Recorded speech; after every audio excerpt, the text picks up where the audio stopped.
Right, my friends, I just pressed the let's go live button, so let's wait for the stream to fire up all across the fruited plain of the internet on this lovely Tuesday. Gotta make sure the tubes are working before we start rambling off at the mouth. Gotta make sure the internet is connected, and we missed yesterday. So we got to double check it today just to make sure there's no clogs in there. It looks like we're alive on YouTube. We're alive on Locals. We're alive on Rumble. Hello, my Rumble friends. And on Telegram. That's tremendous news. That means we can go ahead and get started. So let's do it, shall we? Hello, my friends, and welcome back to yet another episode of Watching the Watchers Live, the show that spotlights misconduct involving police, prosecutors, and politicians. My name is Robert Gouveia. I am a criminal defense attorney, and today we're talking about Donald Trump's appeal. I know we've had a lot of Donald Trump's appeals, but this is another good one. This one is out of the Washington, D.C. Circuit Court, and he's going to the full panel on this day. So we're going to take a look at what's happening here. It is a full filing. It's about 97 pages in total, but it is a lot of it's repetitive. So we're going to read about the first 22 pages of it. This is Trump appealing the gag order to the full panel. So remember, we've already gotten a ruling from 3 judges that were appointed to hear the appeal at the outset, but Trump is reappealing to have a hearing on Banc. And so we're going to learn what that word means, on Banc, and explain how this process unfolds. And then we're going to go through the actual appeal itself, because we're still battling over the gag order. We're still asking whether Judge Chutkan can gag a former president in the middle of an election campaign, an election campaign season where we want to hear from the man. So we're going to go through that and see what is inside. It is landed at the Court of Appeals. We'll also hear from Liz Cheney and from Christie. Liz Cheney is, really doing the same thing. She's got to sell some books saying Trump is going to unravel the rule of law and blah, blah, blah. So we'll hear from her. We've also got Christie, who has a message for you and me, my friends. He says, if you're out there supporting Trump, you should be ashamed of yourselves. So, all right, we'll listen to him lecture us a bit just so we can see what they're up to. All of that in the first segment. Then, in our second segment, we're going to jump in to see what Jack Smith is up to, because we know that these appeals are pending, but Jack Smith doesn't really care about that. He's going to be continuing to prosecute the case regardless. And what was funny about this is he submitted a notice that he's carrying forward. He's saying, yeah, even though this case is on appeal, we're just going to keep prosecuting this. And we were wondering what he was going to do, because Chutkan even came out, and we talked about this last week.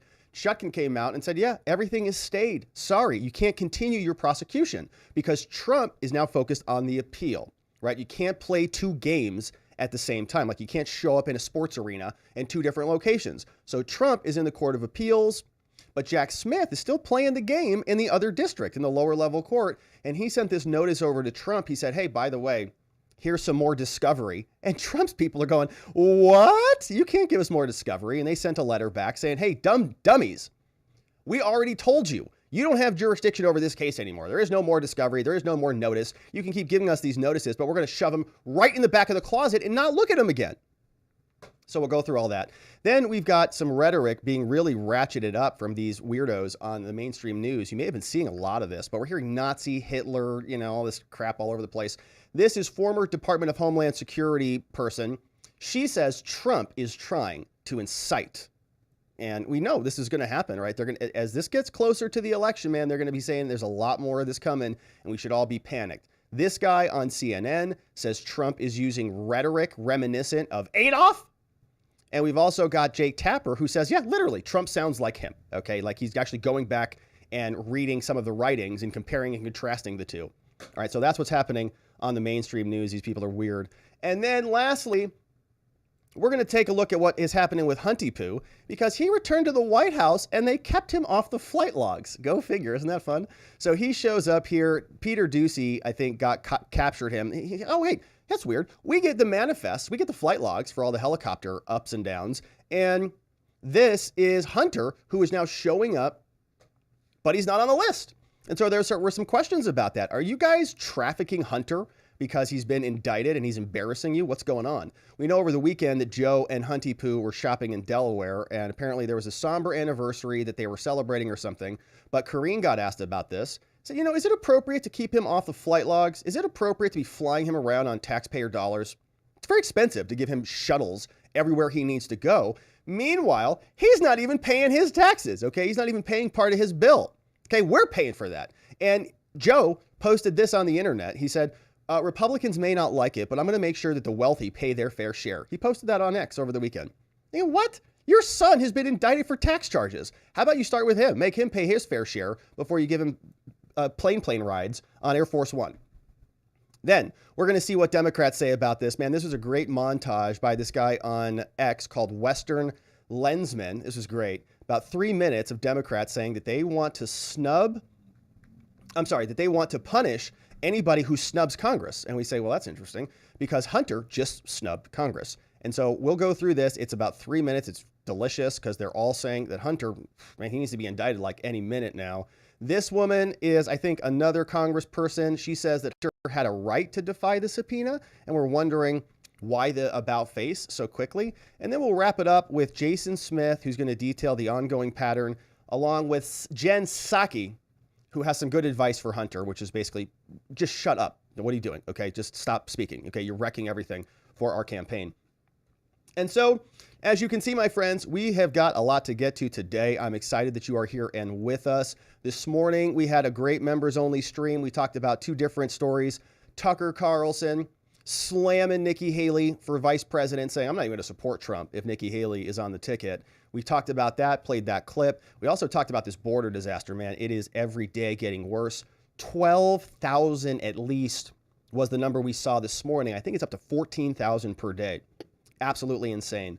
So we talked about both those this morning. We already had a live stream today. If you want to grab the morning streams or join us on Saturday where we do members only streams, come and check us out, watchingthewatchers.locals.com. Now, obviously we missed the show yesterday, my friends, and I'm sorry that we were not here. As you might be able to hear in the vocal cords, in the voice, a little bit of a head cold going on.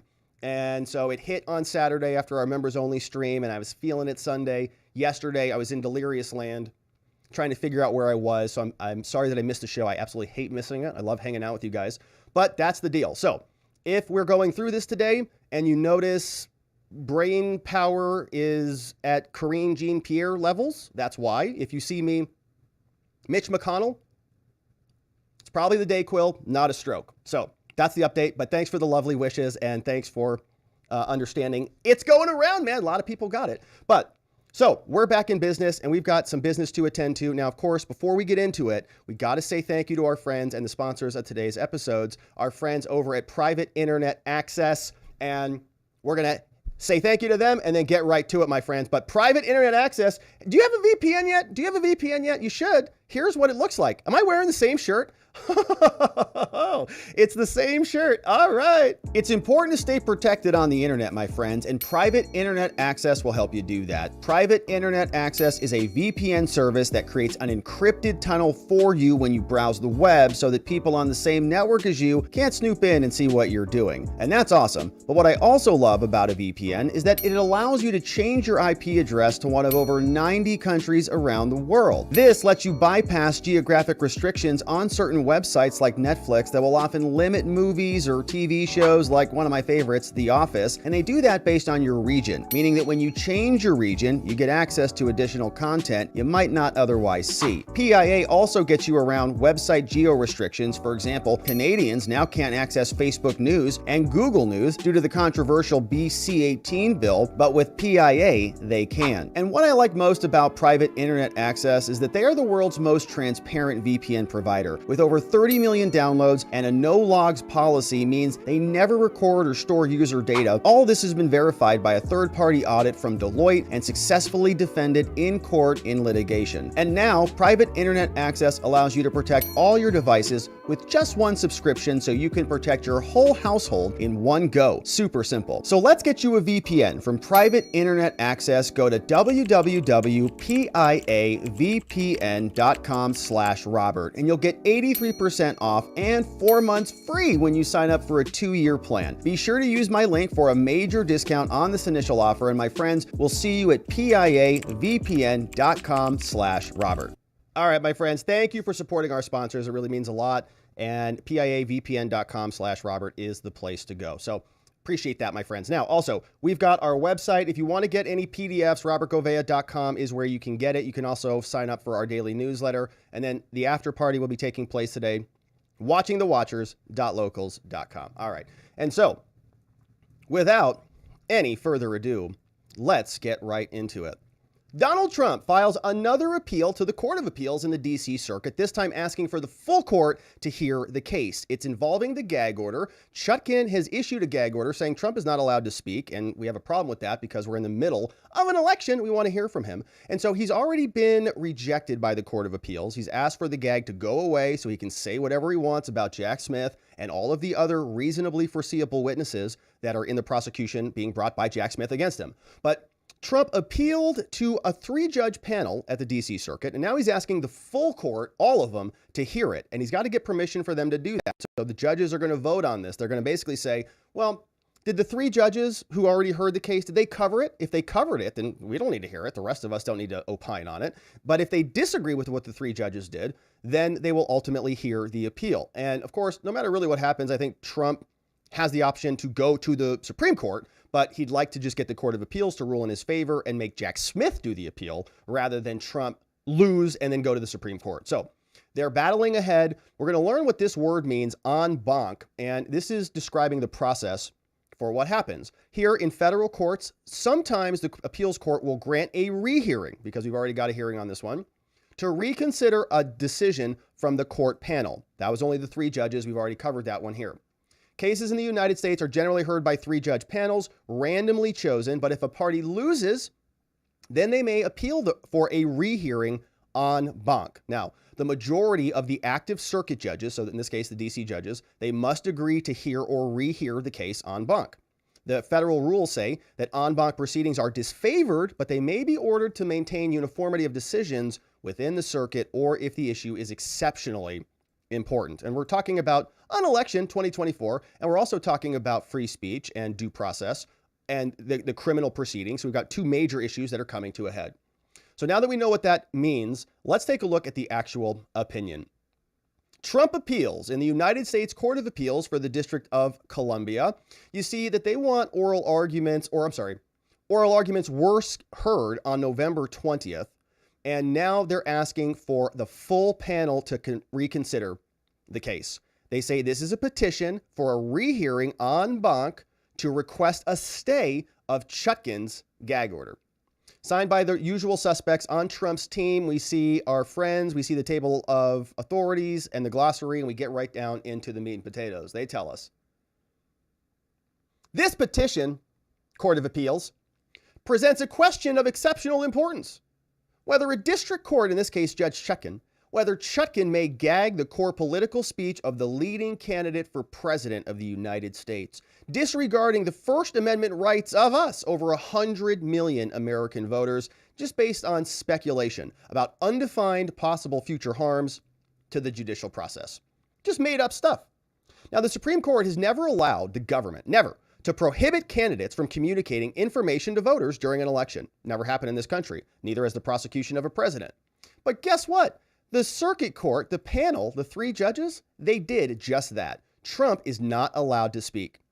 And zooming back out for just a minute, remember that the big part of the problem with the gag order was it is very difficult to ascertain what is prohibited. And a part of the gag is that any reasonably foreseeable, that's the word, witness that Jack Smith might intend to call is off limits. And we ask ourselves, well, that's a pretty big universe of potential witnesses. There's a lot of people there that were there on January 6th. I mean, the DOJ said this was the biggest, most massive investigation of all time, blah, blah, blah, right? They just talk it up every time they get. So if, in this case, they're not even allowed to speak now. And carrying on, they say this opinion from Chutkan at the lower level court, it holds that Trump must be silenced to protect the trial participants, all of those unknowns, from possible threats or harassment from unrelated third parties, right? And it's the heckler's veto. So other people are talking and their words are causing other people, not the person doing the speaking, to do something, and that third person does something that impacts the witness, and then Trump is responsible for that. So in doing so, the opinion conflicts with the decisions of the Supreme Court and other circuits, and it warrants an en banc consideration, meaning all of the rest of the Court of Appeals needs to hear it. Why is this important? Well, exceptional importance. This is an election. And they tell us that first, the reason why the full court needs to hear this is because the panel opinion, the three-person panel, it actually contradicts the Supreme Court precedent. It deepens a pre-existing circuit split, and it gags a criminal defendant. Now, when we're confronted with this two-way split, the panel adopts a third standard. So just to explain this, we've got two different opinions, right? We have track A that we could pursue if we have a gag problem like we have here. We have track B. One circuit has said track A is right. One circuit has said track B is right. But now the Court of Appeals in DC, they have track C. And so they're just confusing the matters. Plus, they cite no authority for that third track. So in so holding, the panel reasons that the Supreme Court repudiated a long-established clear and present danger test back in 1978 when they decided this. So they say that's a problem, right? That's why we need all of you to hear this case, Court of Appeals, because the three knuckleheads that wrote the opinion right now, they came up with a third option. They're not even in Category A or Category B. So second, the panel opinion, it also conflicts with the Fifth and the Sixth Circuits on the critical importance of what does campaign speech mean? Campaign. Though they differed on the governing standard, both Ford and Brown, two cases, reached the same result.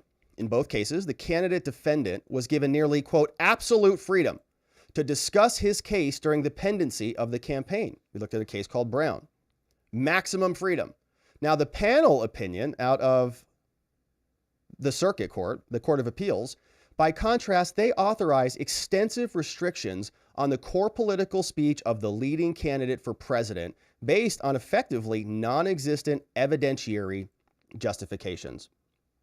And third, the reason why the rest of the court needs to hear this is the panel opinion conflicts with the Supreme Court as well, and other circuits by justifying speech restrictions based on the heckler's veto theory. So Trump says something, and a reaction of an audience member, which has not even happened yet, okay, but it's only anticipated, that's a problem. Trump can't say something because if he does, somebody might hear it and do something bad. You see how much that requires you to speculate into the future? What does he say? We don't know. He hasn't said it yet. Well, what is the person going to hear when he says it? We don't know. They haven't heard it yet. Well, when they hear it, what is he going to do? We don't know. They haven't done it yet because he hasn't spoken. But he's gagged from that, right? And you talk about, man, what a limitation on your free speech. It almost limits your free thinking. Like you can't even think about that stuff because you know you can't say it. So the panel opinion justifies this reasoning on the basis that the audience is not hostile to President Trump, but that justification contradicts the incitement doctrine.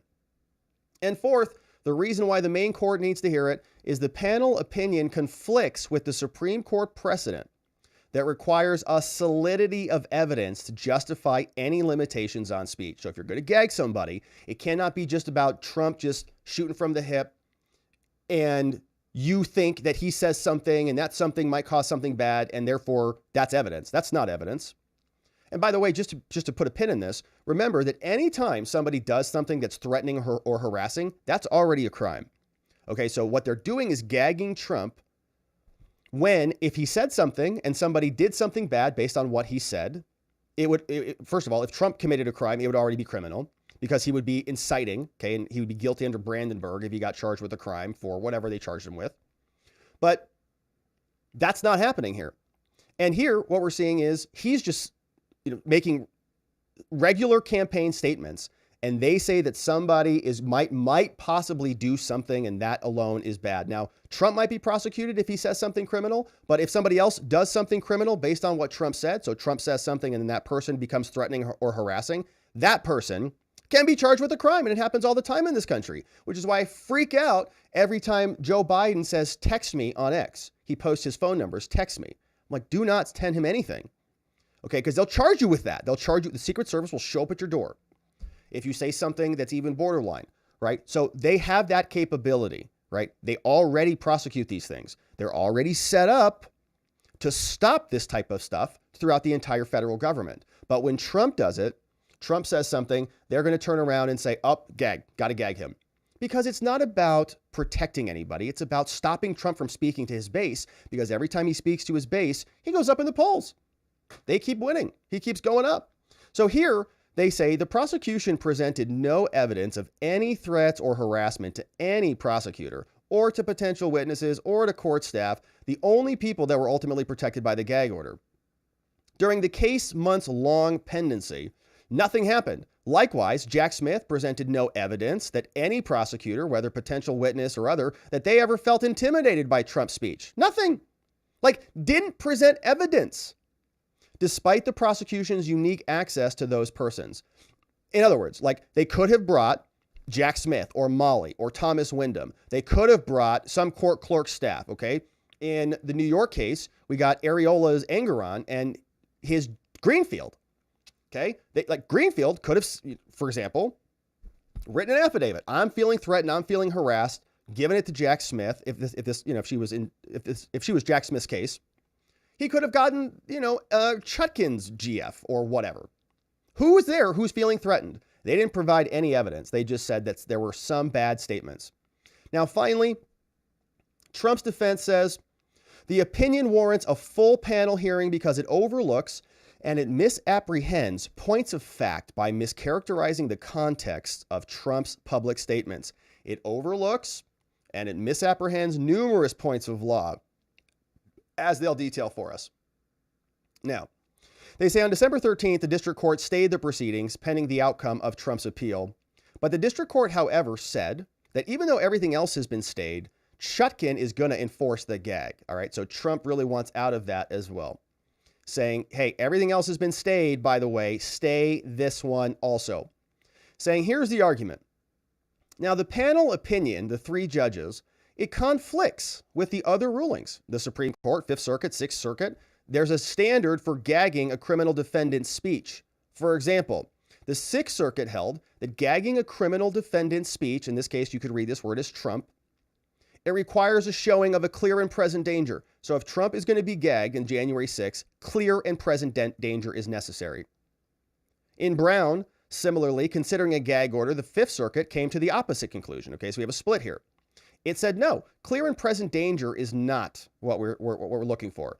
It's instead the substantial likelihood of material prejudice. Okay, so much, much lower. If Trump says something, he can be gagged, according to the Sixth Circuit, which I think is the better standard, a clear and present danger. Okay, it gives you more free speech. If it is a clear and present danger, then you can be gagged on it. But the Fifth Circuit said, no, we want to lower that. If there is what we think is a, quote, substantial likelihood of material prejudice, then that's good enough for us. Now, what is that? Confronted with this circuit split, the panel then came up with a third standard. They said they came up with their own rules. They said, we want to make it a significant and imminent threat to the fair and orderly adjudication of the ongoing criminal proceeding. I'm like, oh, gosh. Can you guys just come up with an equal standard here?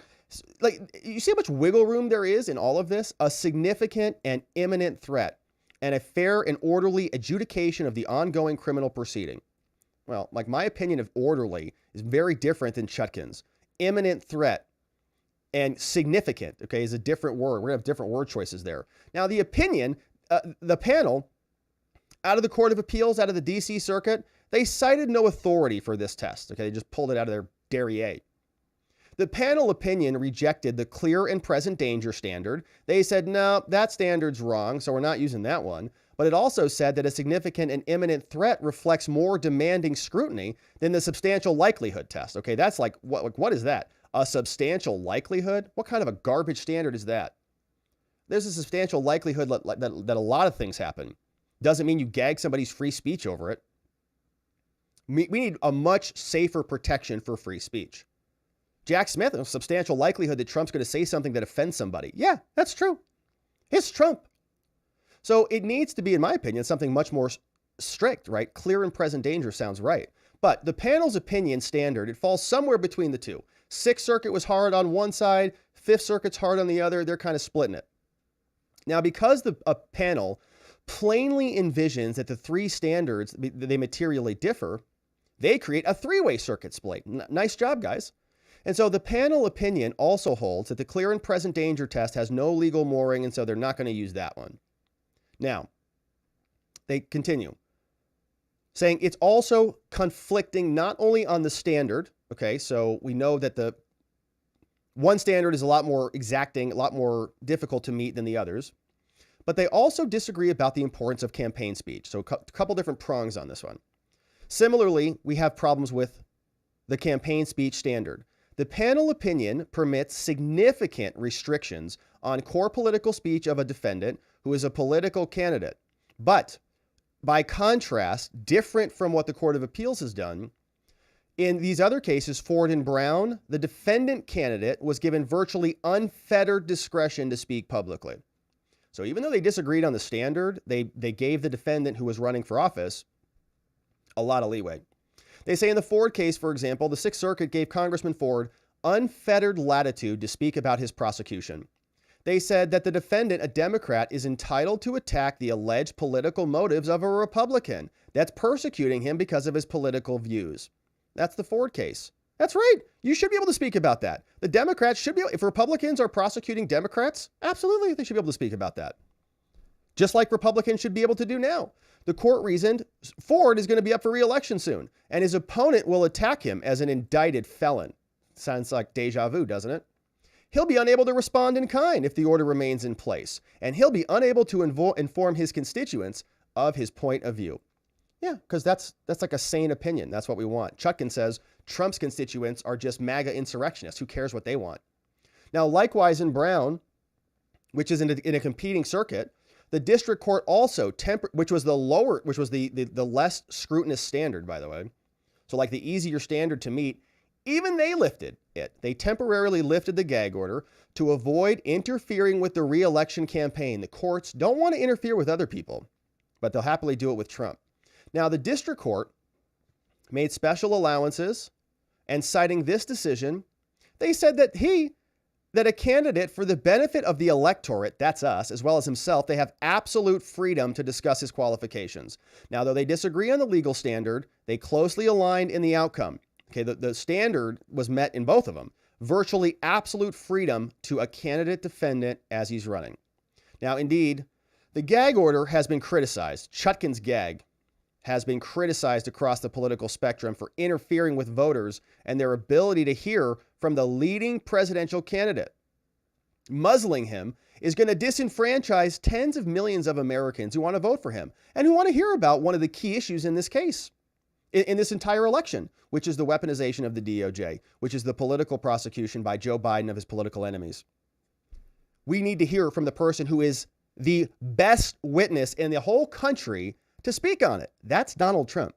4 different indictments brought in 4 different jurisdictions.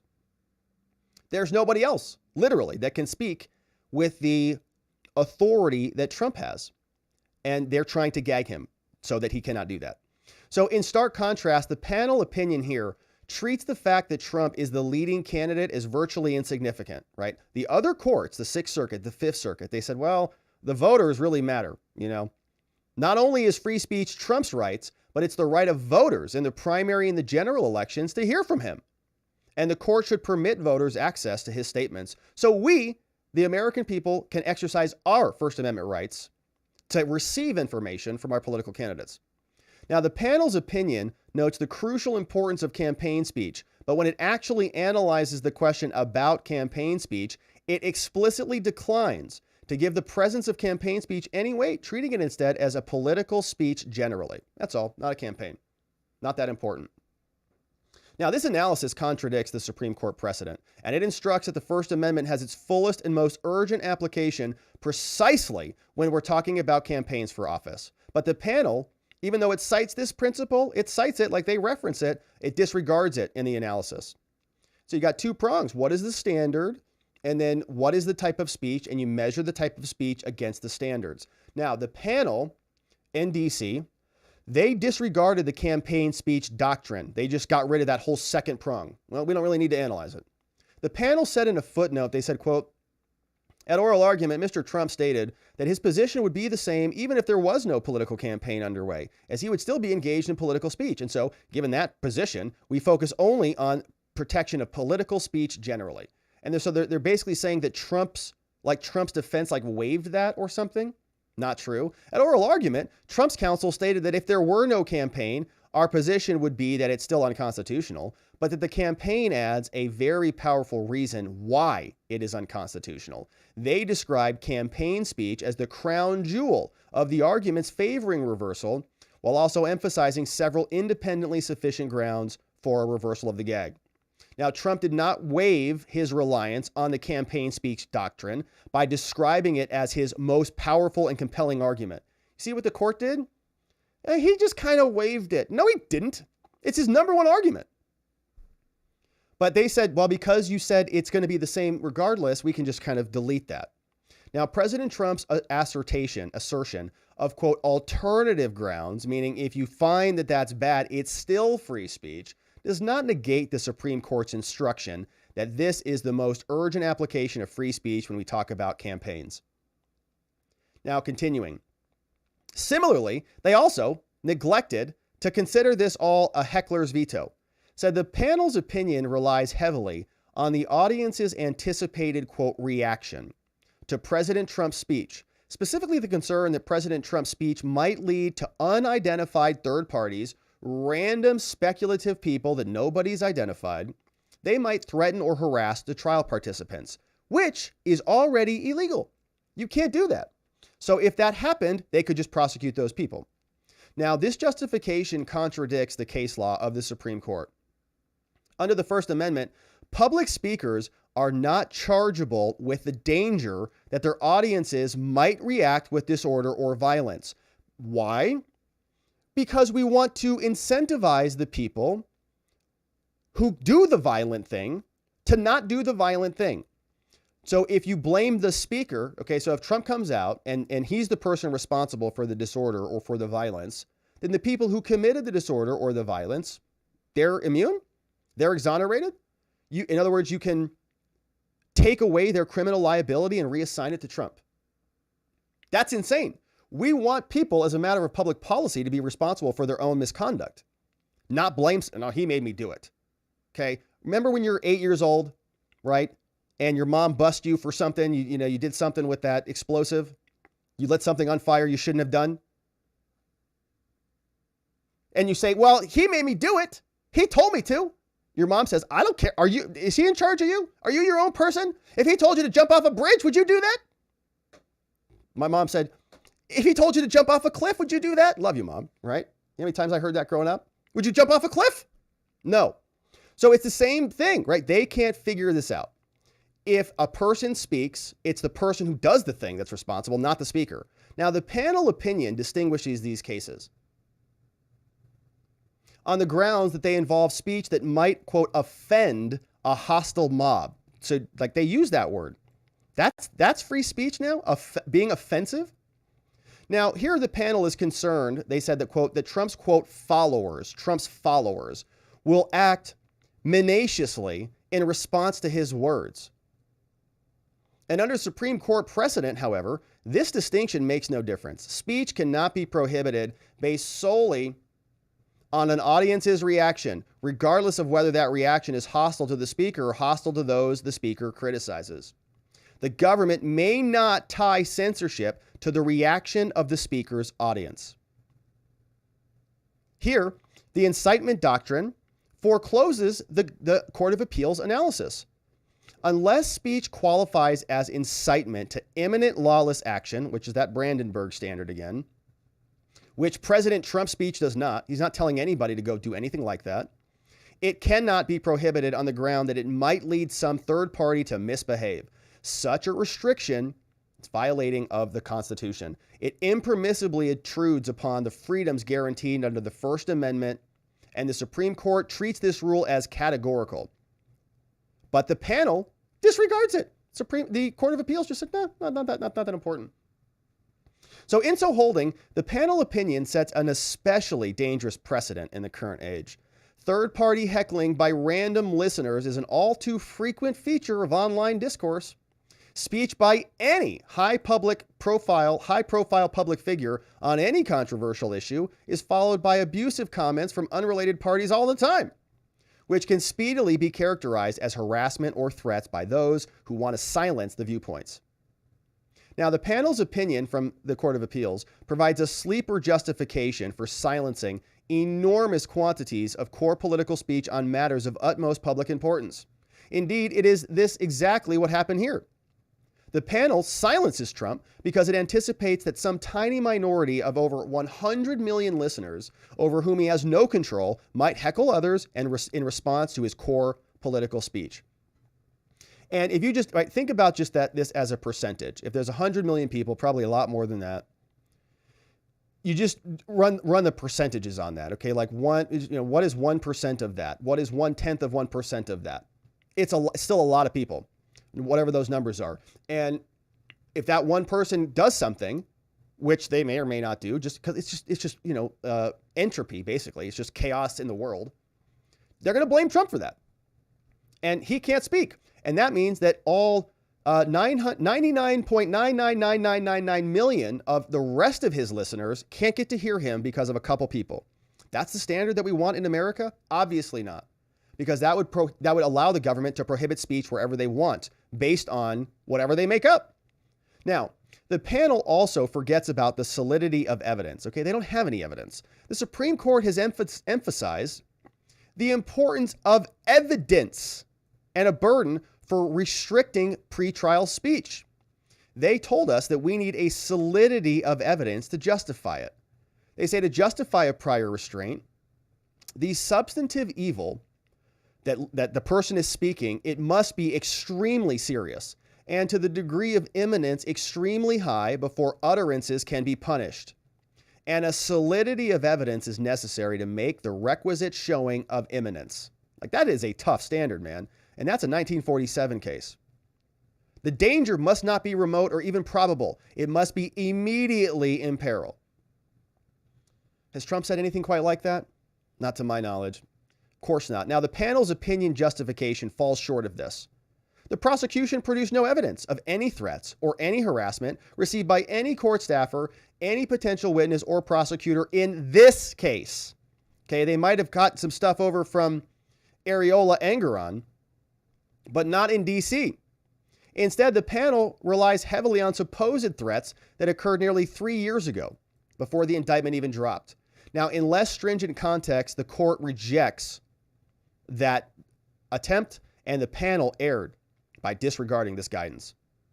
Now, they say the full panel is also warranted because it mistakes and overlooks key aspects of fact and law. For example, the opinion panel came out and they said that, quote, the day after Mr. Trump said the following, the day after Trump said, if you go after me, I'm coming after you, one of his supporters called the judge's chambers and made racist threats. Now, the panel concluded that Trump and his post caused the threat. But President Trump's post did not refer to the case at all, but to reports that the Koch brothers were funding PACs against him. So Trump wasn't even talking about the case. So moreover, the panel overlooks evidence from other dockets and saying that Trump did not cause that threat either. The credited testimony at this detention hearing states that the threat was inspired by her watching the news. Okay, so this person, Schrei, has already been prosecuted. Okay, so there's a docket in Schrei. Apparently, she called, made some threats. Schrei's father testified because she's been charged. Okay, so like she made a threat and they charged her.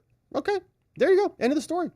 But they now want to gag Trump on top of that, saying that Trump caused Schrei to do the thing. Not true. Dad said, for Schrei, she's a non-violent alcoholic, sits on the couch all day watching the news, not reading Trump's Truth Social posts, while drinking too many beers. Becomes agitated by the news and starts calling people and threatening them. And like I said, man, they will arrest you for this and put you in prison for this. I've seen it. Social media is not mentioned, since the most pervasive subject on the news at the time was special counsel's inflammatory press conference announcing the indictment. If anything, the evidence supports the inference that the threat was inspired by the special counsel. Jack Smith caused this, not Trump. So blame him. And you see where this problem is on causality. Like, they can't show causation at all. And they just fill in the gaps however it serves them best.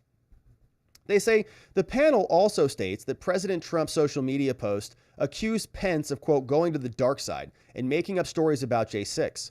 But Pence, at that time, was still a rival candidate for Republican nomination. And so the Pence campaign, they offered merchandise on their store. They offered a hat and shirt that said, "Too honest." Pence fundraised off Trump after Trump made a post about it. Apparently, Trump told Pence, they allegedly, on August 1st, that you're too honest. Okay, you're too honest, Mike. You should just do what I say. Be dishonest and do what I want you to do. So then Mike Pence said, I'm too honest, right? So the panel opinion assumes that Trump had no valid interest in speaking about prosecutors other than the special counsel. Not true. We make fun of Thomas Wyndham and Molly Gaston and Jay Bratt all the time here. Okay, they are the line prosecutors with open bias against Trump. So we should absolutely be allowed to talk about them.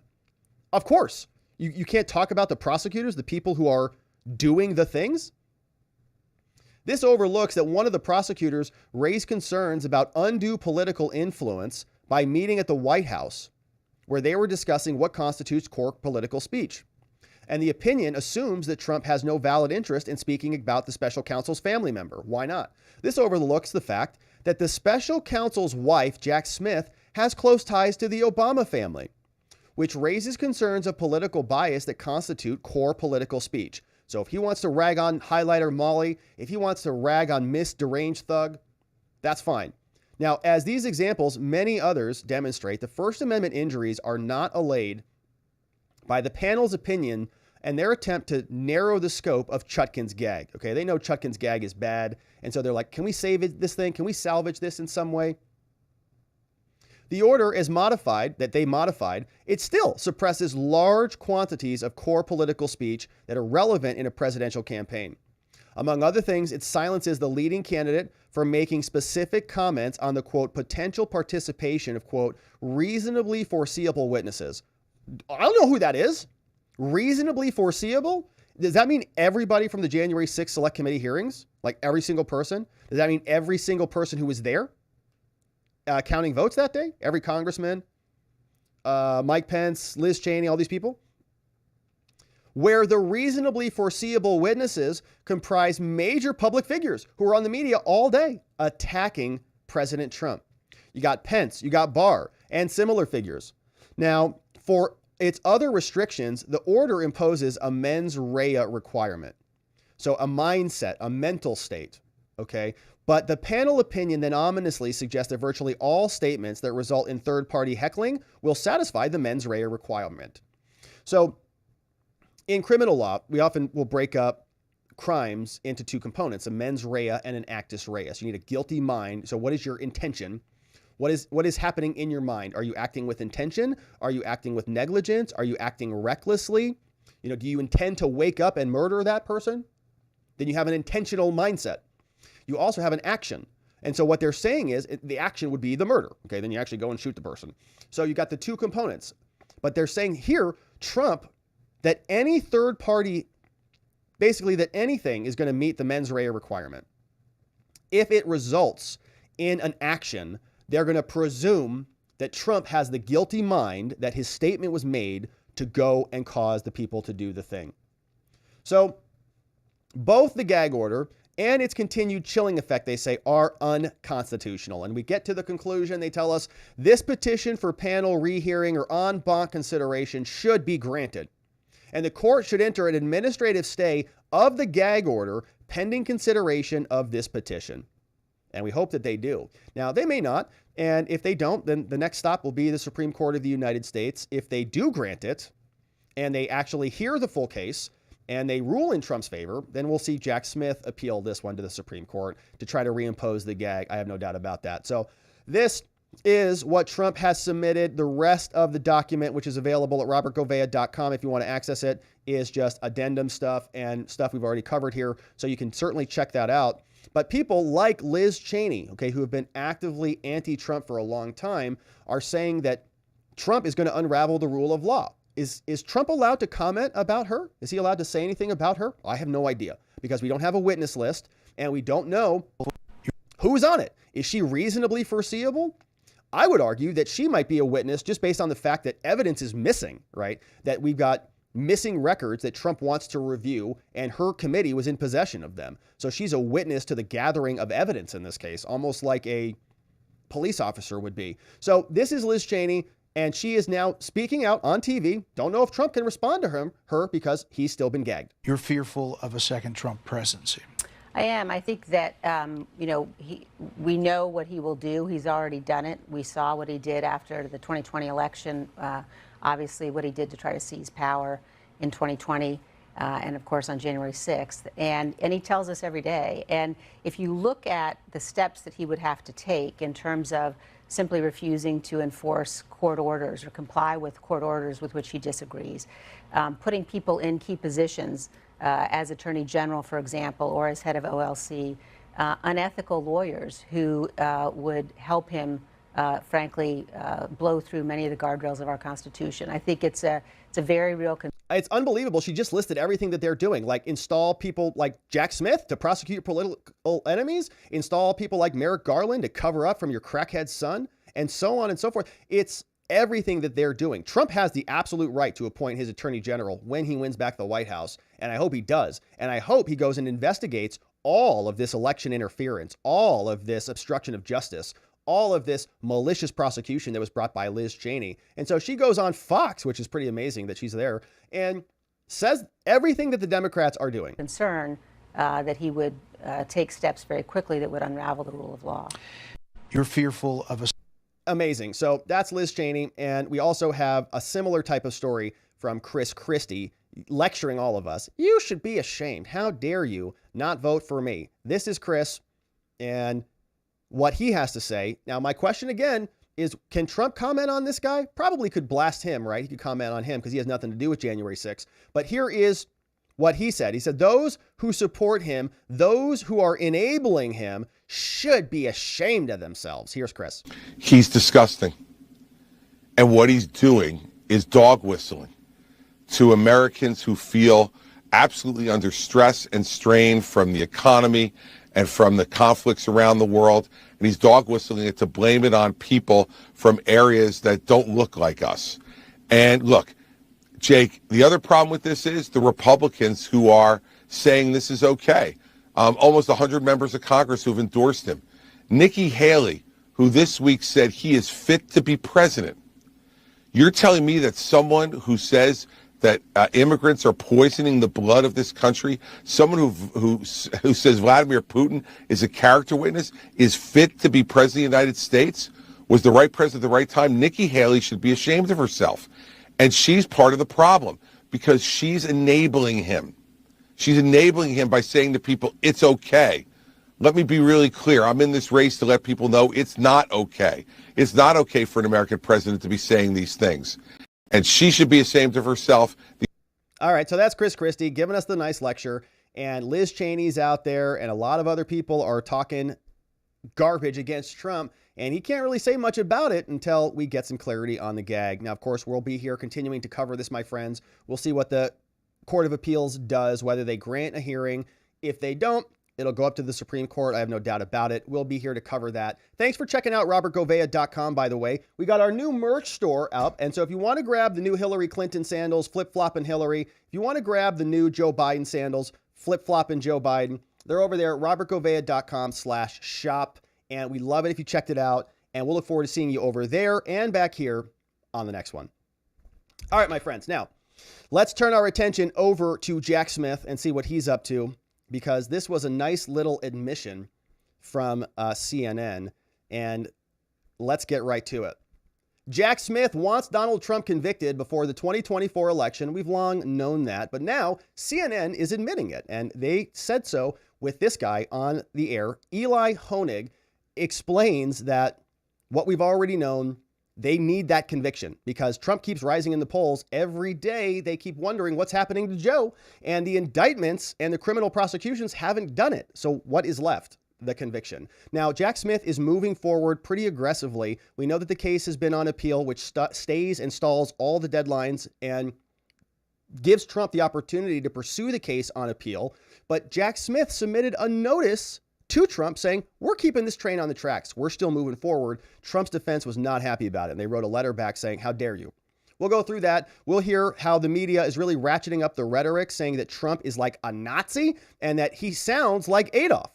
Like literally, like Jake Tapper did a book report on it. So we'll see what he has to say. But first, here is the clip from CNN. Elie Honig admits what we've all already long suspected, that Jack Smith wants Donald Trump convicted before the election. That's what this is all about.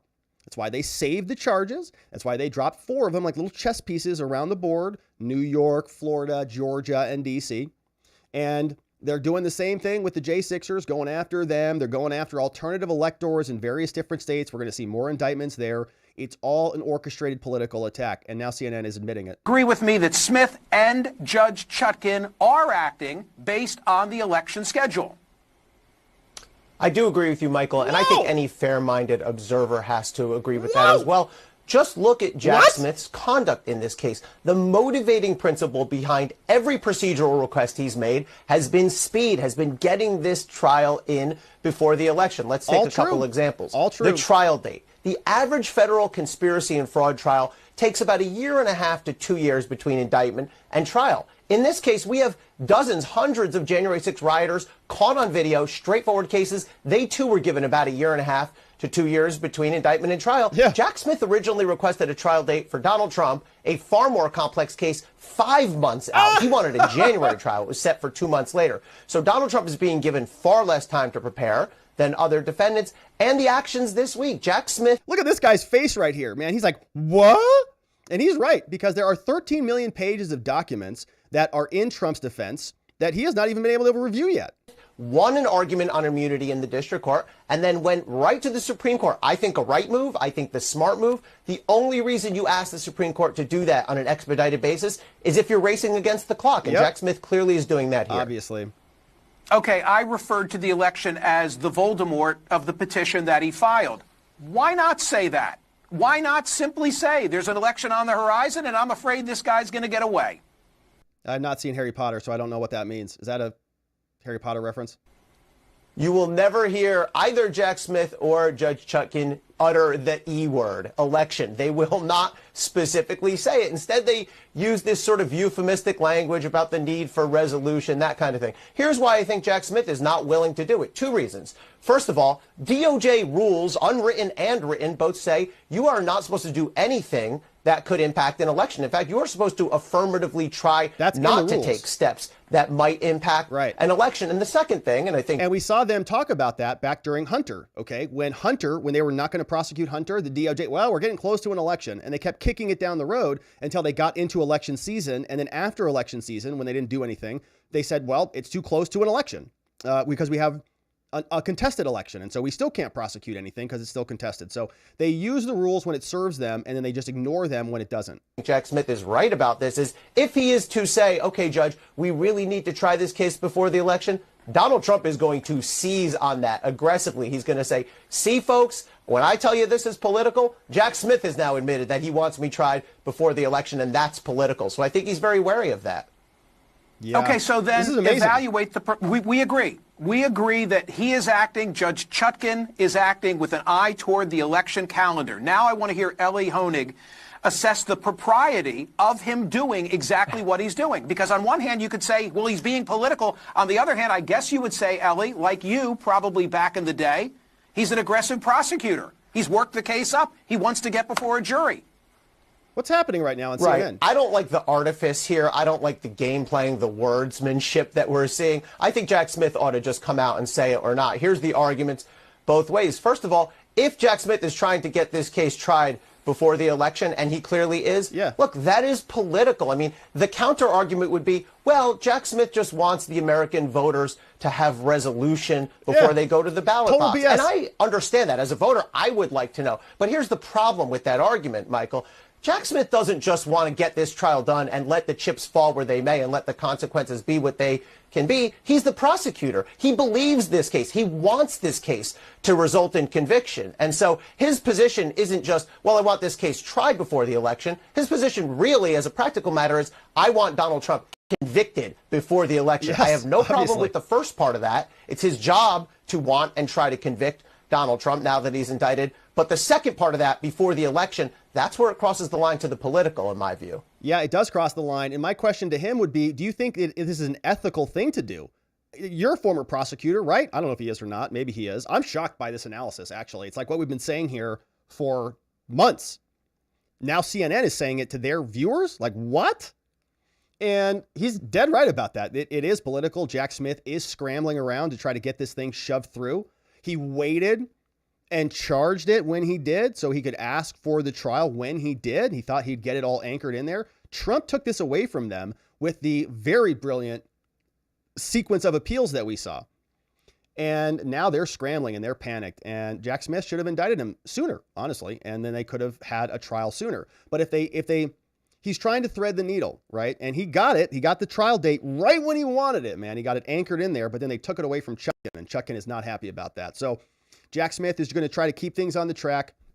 CNN is admitting that it is political.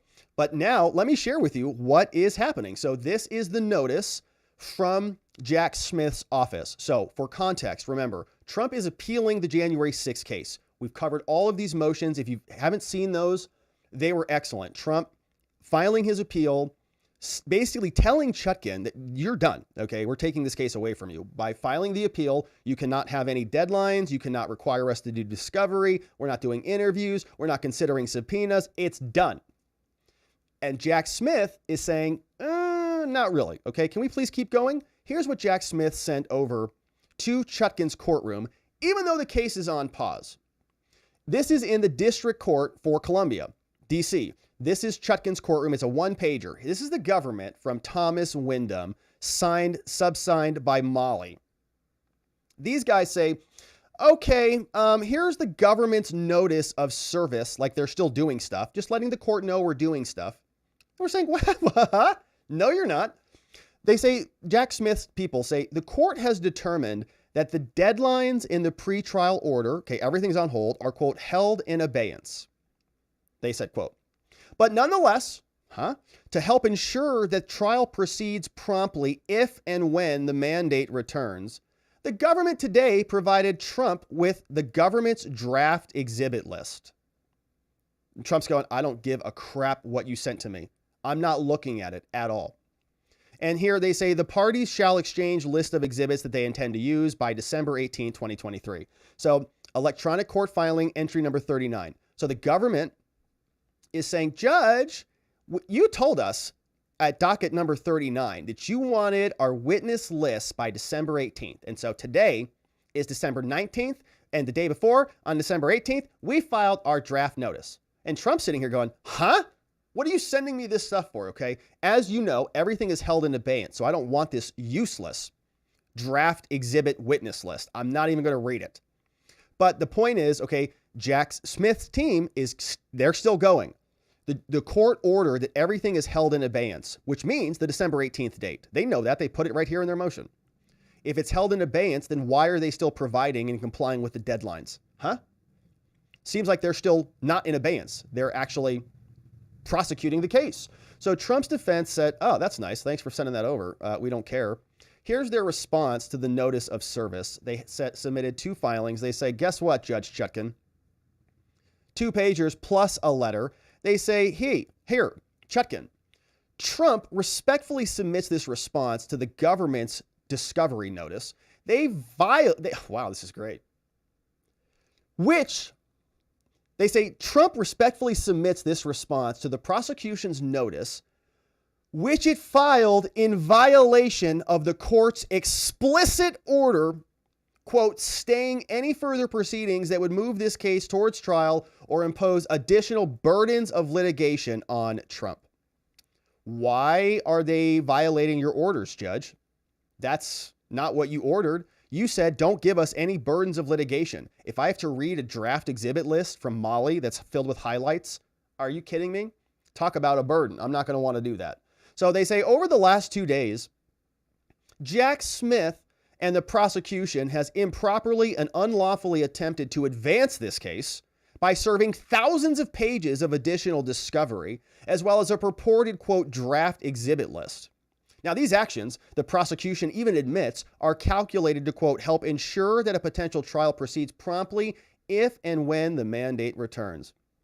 Now, such maneuvers are exactly, writes Trump's defense, what the stay order that came from Chutkan forbids, and impose a significant and a prohibited burden on Trump. He's got to read that thing.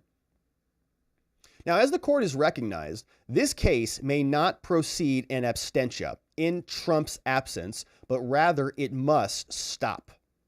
It is stopped because Trump cannot play two games at the same time, okay? He cannot be in the football field over here while he's playing basketball over there. He's got to be in one location, and right now, he's at the Court of Appeals. So Jack Smith is violating that rule, and he's putting more burdens upon him. So they say President Trump has an incontrovertible and inviolable right to be free from the burdens of litigation during his appeal. And as stated in Trump's letter in his response that we're going to read next, neither Trump nor his lawyers will review the prosecution's unlawful productions until and unless this court lifts the stay order. Oh, I love it. And Jack Smith, and they are so mad over there. Okay, because remember, what we're trying to do is we have this timeline here, right? And this is let's cause this. This is the pause, okay? This is when Chutkan issued the order staying everything. Now the clock is ticking. We're ticking away, coming over here. And at some point, we're going to have a resolution. And so Jack Smith's team is going to say, yeah, but this entire timeline, this entire span is not something that should be counted against us. Because we were working. Jack Smith is going to say, well, you put the stay here, and we were working all the way up until this point. But Trump's going to say, I wasn't. Okay, this is all empty time. And so when the clock resets, Jack Smith is going to say, we don't need this bucket of time. Trump is going to say that we do. Whatever length of time, however many weeks that is, or however many months that is, Jack Smith is going to say, no, we were working this whole time. And Trump's going to say, I didn't even open your email. Like, I did not open it, okay? And now that we're back on track, now it's time for me to open it. So you can work your butt off. I don't care what you're doing, but I'm not reading anything. And they sent that right back over to Jack Smith, which is a lot of fun because they're not going to be happy about that. Now, they sent this letter as well. And this was a fun one because this went over to Thomas and Molly. And you can see this is from Trump's defense attorney. They're writing this as a formal letter to the government. They say on December 18th, they say, all right, hey, Molly and Tom, I write on behalf of the defense team in response to your production letter that was dated December 17th that we just read, which purports to produce additional discovery to us and your purported other production of a draft exhibit list. They say, well, you sent those.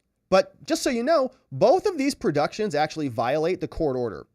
The court stayed this case on December 13th. And so accordingly, we do not accept the productions and we will not review them. Not going to look at it. Sorry. We ask that you refrain from all further attempts to impose litigation burdens upon us, including through discovery or other submissions, until and unless the court lifts the stay order. Stop spamming our inbox with your garbage litigation burdens, okay? We're not reading them. And as you know, on December 1st, the court entered a memo opinion denying Trump's motion to dismiss on constitutional and immunity grounds. Thereafter, Trump filed a notice of appeal and moved for a stay of all the proceedings. Now, as set forth in our motion to you, which we know you read, we said the entire case is essentially involved in the appeal, and therefore the entire case must be stayed. And that's from a 2023 Coinbase case. Love it. Additionally, we explained that Trump's immunity and double jeopardy arguments relieve him of the burdens of litigation until the appeal is resolved. Now, these burdens include discovery. And they cite another case saying, yeah, discovery is a burden because you have to read it. You have to process it. Now, the prosecution even conceded this point, but nonetheless suggested that it could continue to litigate against President Trump in absentia. So while Trump is absent at the Court of Appeals, they're going to continue moving forward. Now, while the appeal is pending, although Trump will not be subjected to the burdens of litigation, the government will continue to shoulder its own burdens, is what they said, right? So they said, yeah, okay. Now, specifically, Trump's defense continues. They write, The prosecution suggested, without support, that it could continue to move the case towards trial in Trump's absence by providing him with any notice required by the schedule. So we're just going to keep going, including, depending on the length of the appellate process, the exhibit list, the motions in limine, and other things. But the prosecution did not cite any authority that would allow this kind of litigation or discovery. Why? Because none exists. The court, accordingly, did not adopt their proposal, Chutkan, but instead Chutkan stayed any further proceedings that would move this case towards trial or that would burden the defendant. Now, the court provided only two limits on this stay. They said that the stayed deadlines and proceedings are held in abeyance. So the deadlines are still on the calendar, but they're held in abeyance. They're not permanently vacated because this might come back and she can modify them later. The court does not understand the required stay to divest its jurisdiction for the gag, essentially. Okay, so we're going to keep the dates on the calendar and we're going to keep the gag.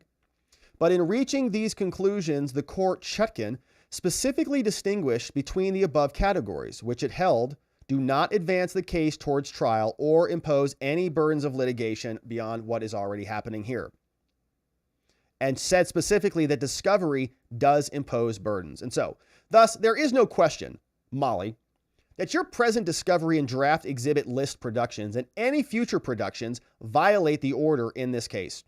Now, the prosecution admits as much in its filing this evening, which we just read. It states that it produced the draft exhibit list to, quote, help ensure the trial proceeds promptly if and when the mandate returns. Well, Trump's people aren't reading that.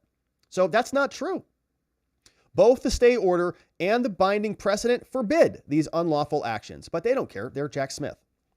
Now, although the prosecution may wish to rush this case to an early and to an unconstitutional trial in hopes of undermining Trump's commanding lead in the presidential election, it must nonetheless abide by the stay order. Sorry, Molly.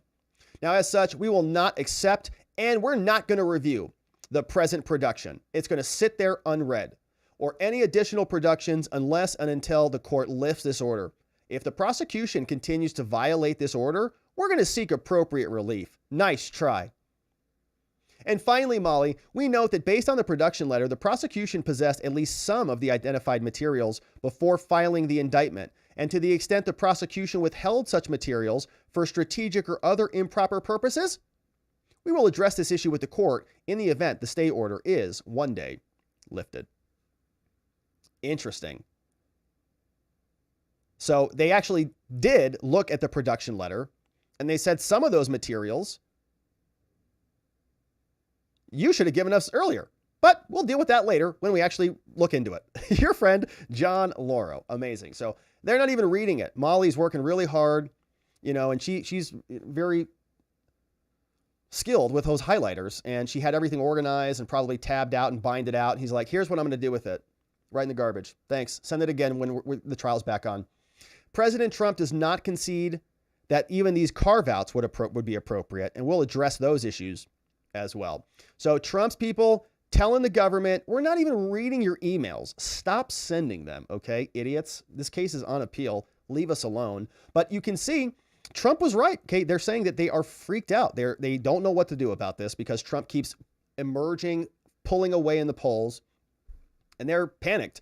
And this is why you see this type of rhetoric being elevated across the media. This woman is a former DHS person who was out saying that Trump is now engaging in dangerous rhetoric. And Jake Tapper has really been behind a lot of this. So we'll listen to some of this exchange and see what Tapper says here with this former Homeland person. Explain what stochastic terrorism is in the context of Donald Trump continuing to spew not just I want stronger borders rhetoric, not just, we need to take control of who comes into this country, reasonable conservative positions, but calling immigrants from Africa, Asia, and South America poison in the bloodstream of the United States. What does that potentially do for unbalanced people out there? So stochastic terrorism is just a technique that Trump has perfected in many ways, and we talked about it over the years. And it's a way of using language that is clearly meant to incite some percentage of the people listening for a violent purpose or for a noxious purpose, as the case may be. But it's not directed. I mean, in other words, Trump is good at sort of creating this atmosphere so that he can say, I didn't mean for people to go into the synagogue and kill, or to go in Buffalo and kill a bunch of African Americans. I didn't mean it. I never said to do that. What? But the language itself is creating an environment where he knows that his listeners, or some of his listeners, I should be clear here, will get incited from it.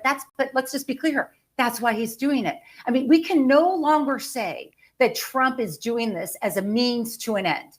This is the end. This is why he's doing it. There's no, this Lindsey Graham, it's just words, but we like the immigration policy. No, it's the end. Okay, so Trump's speeches are encouraging people to go in and do mass attacks. Is that where this is going? And it's his speech again. Okay, his speech is not directing anybody to do it, but it is causing them to do it. You see what kind of a dangerous pattern this is? What kind of a slippery slope this is? And it is to gag Trump. They do not want him to speak because his speech is causing people to want to vote for him. Here's another example from CNN. They've really ratcheted it up. This guy is explaining that they're using Nazi rhetoric, and they're doing a fact check of this, okay, all over CNN, supporting statements from the Biden campaign saying he's parroting Adolf and using language that you heard from Nazis. Right? This is the new talking point, so just get used to it. Here it is. During a recent campaign stops in New Hampshire and Nevada, former President Donald Trump stoked fears about undocumented immigrants coming across the U.S.-Mexico border. Par for the course since the day he rode down the escalator and declared himself a candidate for president back in 2015. But the themes and choices of his words this weekend are significant. The former president again repeating language that echoes white supremacists. Trump saying that illegal immigration is poisoning the blood of our country. And on Sunday that migrants are invading from foreign prisons and mental institutions. Suffice to say, he offered no proof for any of that. Among others, former New Jersey governor and Trump GOP rival Chris Christie called Trump disgusting and his words dog whistling. The Biden campaign, meantime, responded to those poisoning comments, saying that Donald Trump parroted Adolf Hitler. Now, is that a fair comparison? Let's dig deeper. Of course it About is. 15 CNN years before he systematically murdered millions of people, Hitler put that phrase in Mein Kampf. Quote, great civilizations died out as a result of contamination of the blood. Okay. Calling it a poison to the national bloodstream and infecting public life. Hitler was warning about German blood being, as he described it, poisoned. They have Mein Kampf up on the screen, okay, with quotes. Mein Kampf, Adolf's. By Jews. At his prior event in New Hampshire last month, Trump also used the word vermin to describe his political rivals. Wow. His rivals, comments is what he that were said? condemned by President Biden as well as language you heard in Nazi Germany. Now, is that an accurate claim? Hitler's Nazi party came to power partly by pounding the idea that the German government was being overrun by Marxists, something that Trump has suggested now is happening in the United States for years. When he wrote about rooting out Marxists and Jews, Hitler wrote, quote, there was time enough at home at least to exterminate this vermin. The Trump campaign did respond to criticism over his speech this weekend, saying that Trump's speech was great. They previously shot down that vermin comparison this way. Those who try to make that ridiculous assertion are clearly snowflakes, grasping for anything because they are suffering from Trump derangement syndrome. Fact check. And they added this. Their sad, miserable existence will be crushed when President Trump returns to the White House. That's right, baby. It is going to be absolute, beautiful. And you can't wait for it to happen. So this is just tremendous. Okay, so Stephen Chung is the person who wrote this. Statement from the Trump campaign spokesman in November says, those who try to make that ridiculous assertion are clearly snowflakes grasping for anything because they're suffering from TDS. Their sad, miserable existence will be crushed when President Trump returns to the White House. So he's doubling down on it. And they are going to be very sad. They're probably going to be screaming at the skies again. And you can see the language, man, is just getting very, very aggressive. Here, Tapper did the same thing, and this will be our last one. I just want to share with you what they're saying out there. And this is Tapper also doing the same routine, saying Trump is literally Adolf. and doing the compare and contrast again. Okay, watch what they're doing. In Mr. Trump's list, and he uses the term poisoning the blood of our country, poisoning the blood of our country. If you were to open up a copy of Hitler's Mein Kampf, you would find the Nazi leader describing the mixing of non-Germans with Germans as poisoning. The Jew, Hitler wrote, quote, poisons the blood of others.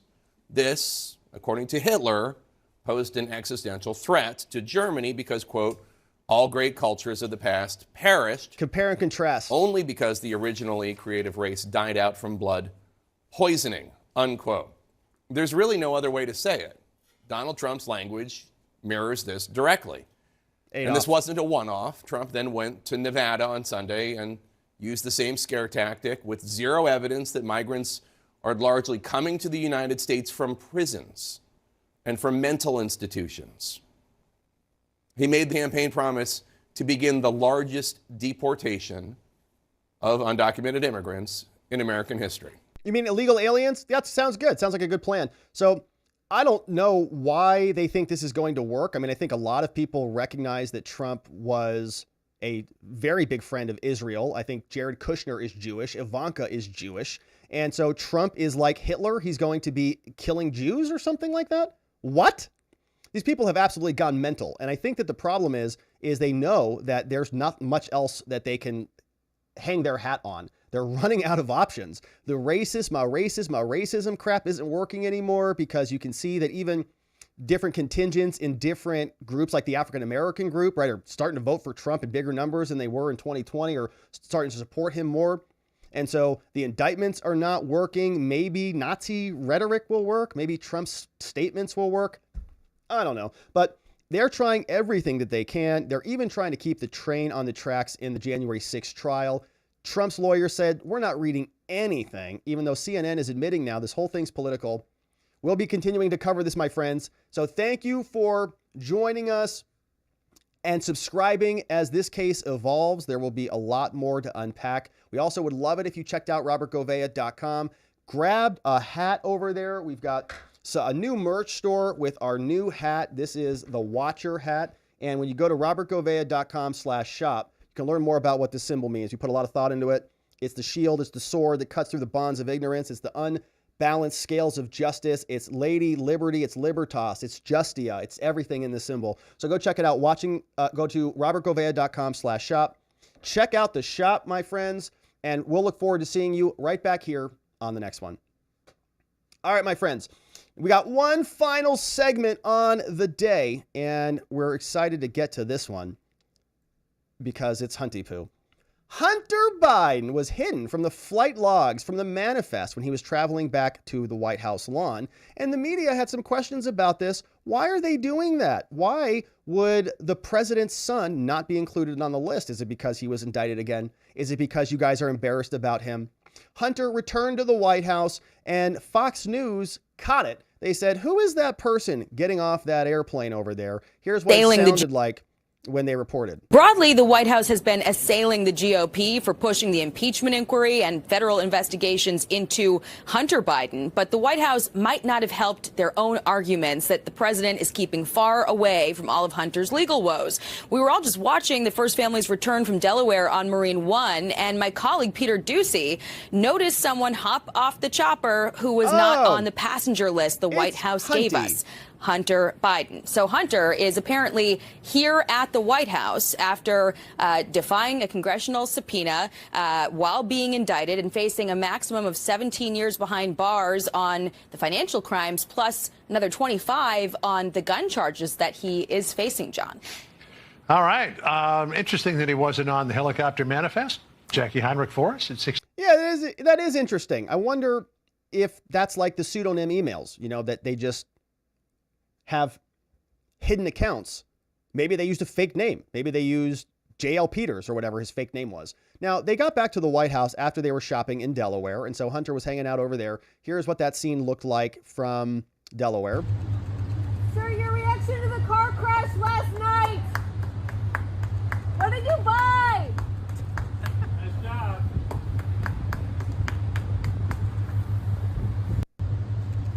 Okay, so they're there in Delaware, and there were questions about why they were shopping and what is happening with the Biden crime family. In the midst of Hunter's indictments, Joe Biden posted something like this, which was an interesting thing to post, given the fact that his son is facing tax crime charges. But he says Republicans in Congress don't have a plan to lower costs for families.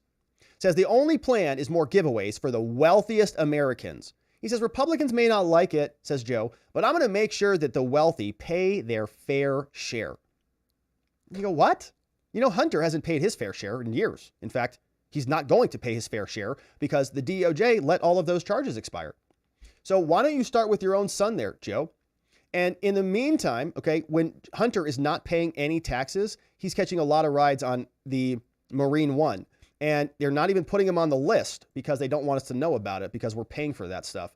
This is what Karine had to say when she was asked about this. You know, why wasn't he on the list? You normally give us a list. Everybody's always on the list. Why don't you tell us what happened here, Miss Karine? And then I noticed today when the president arrived on Marine One that Hunter Biden and his son Beau were also on the helicopter with them. The White House provides to the public a list of staffers who travel with the president. Why don't they provide a list of the family members that travel with the president on these government funded? I have to double check to see if that is indeed correct, because I did ask about that. So let me just double check. Look, he was on the plane. I'll say we saw this him more broadly. Obviously, you've seen the president with his family these past couple of days, and I think you know why. They were observing a very somber anniversary for them, and so I'm not going to add anything more to that. But this was it was sad. Obviously, a somber moment. It was sad. in the family, and so they were certainly together to acknowledge and take part in that anniversary. So we just want to be really sensitive to that and make that very, very clear.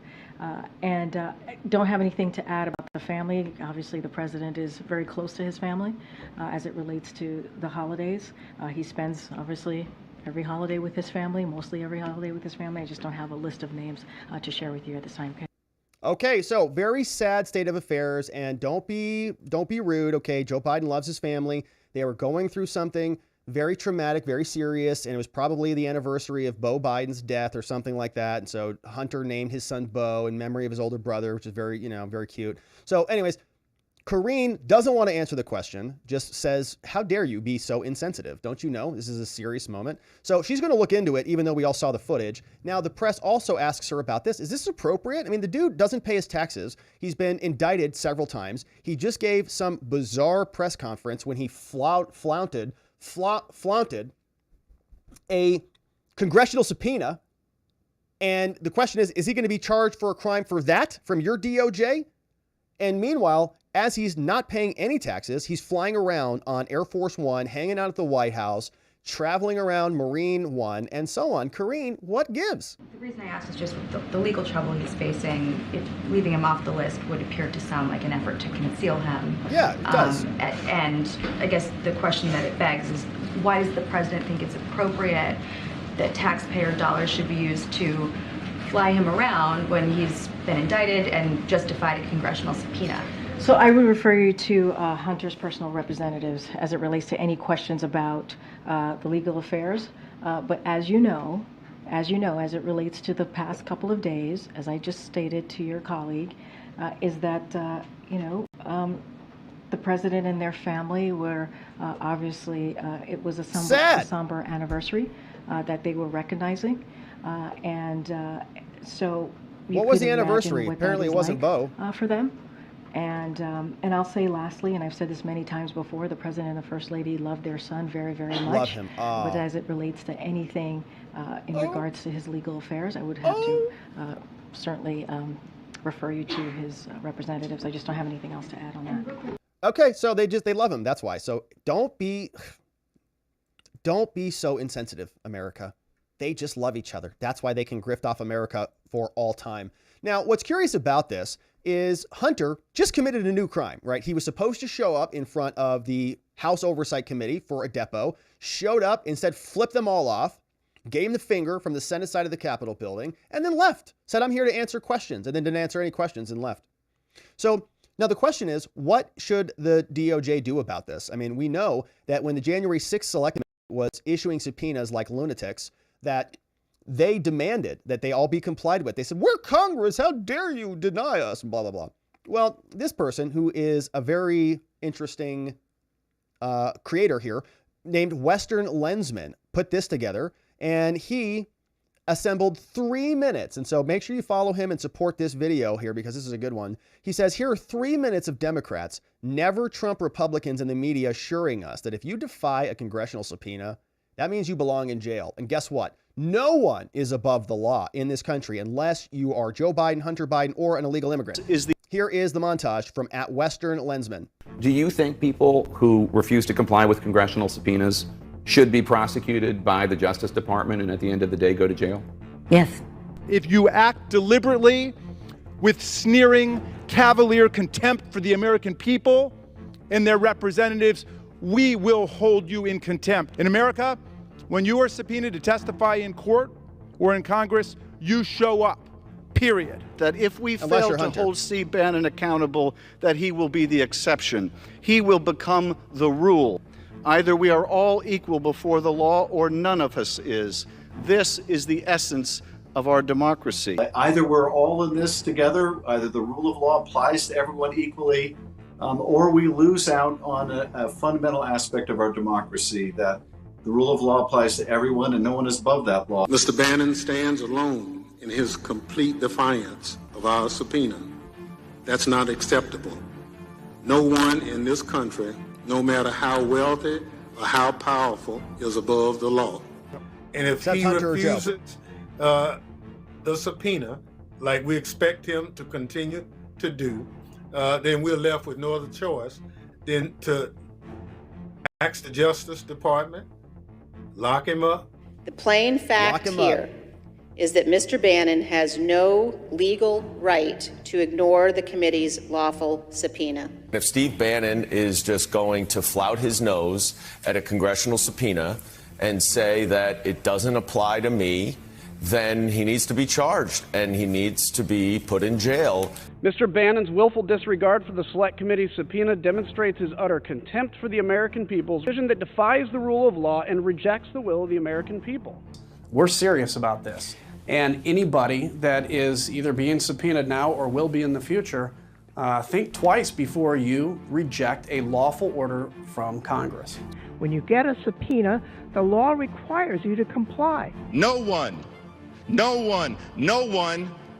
is above the law. I sent people out to pick people up that ignored my subpoenas. Yeah. I mean, that's how it's done. Child, the sheriff? Yes. That's right. Would drive up to the house? Yes. And snatch your behind. Yes.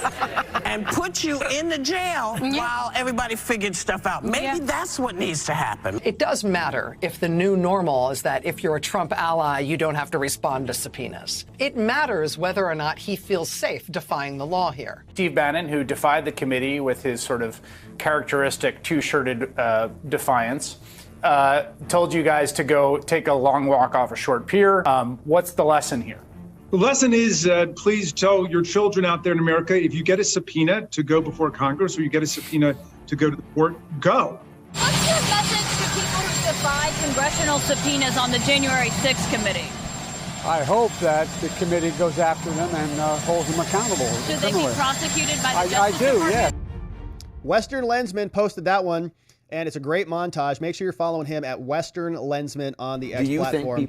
And you can see really well done, really nice clips, and these people are just double standard lunatics, right? They say one side of people should be prosecuted and arrested, but then they make excuses for Hunter all day long. So great montage at Western Lensman. Now, others are also saying that Hunter had a right to defy the subpoena, okay? That he was immune because of something. Here is this woman. Subpoena request. He said he would testify openly, but not privately. But do you think he should have defied that subpoena request? Should he have gone and testified? I think he's got a right to say, I'll do this, be transparent, make it open.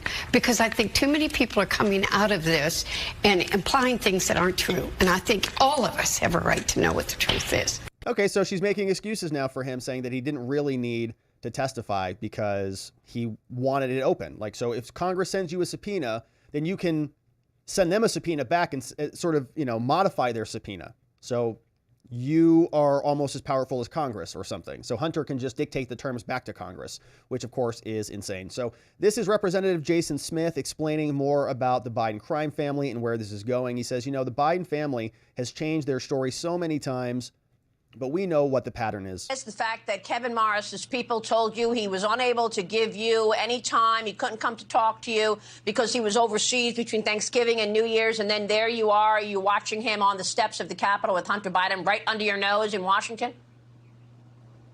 We absolutely are. It's just not adding up, and they're not being honest for how they've been communicating with us. He was supposed to be out of the country from Thanksgiving to New Year's. That's why he couldn't come in for questioning, but clearly he was not out of the country. But this is just a pattern that we've been seeing throughout this entire investigation. You have Joe Biden saying that he knew nothing about his son's business dealings. We released the IRS whistleblower testimony, and then the next day they started to say that he was not involved in his son's business dealings. However, just this week, Hunter Biden's in his press conference says that Joe Biden was not financially involved. Well, let me tell you, the emails and documentation we've been getting from the IRS whistleblowers prove otherwise. Ooh, okay, we'll see. And so they're still escalating this thing. Psaki has a very good bit of advice for Hunter, which is to stop talking in public. But we know he's not going to do that because the guy, I think, is a little bit of a sociopath, maybe psychopath.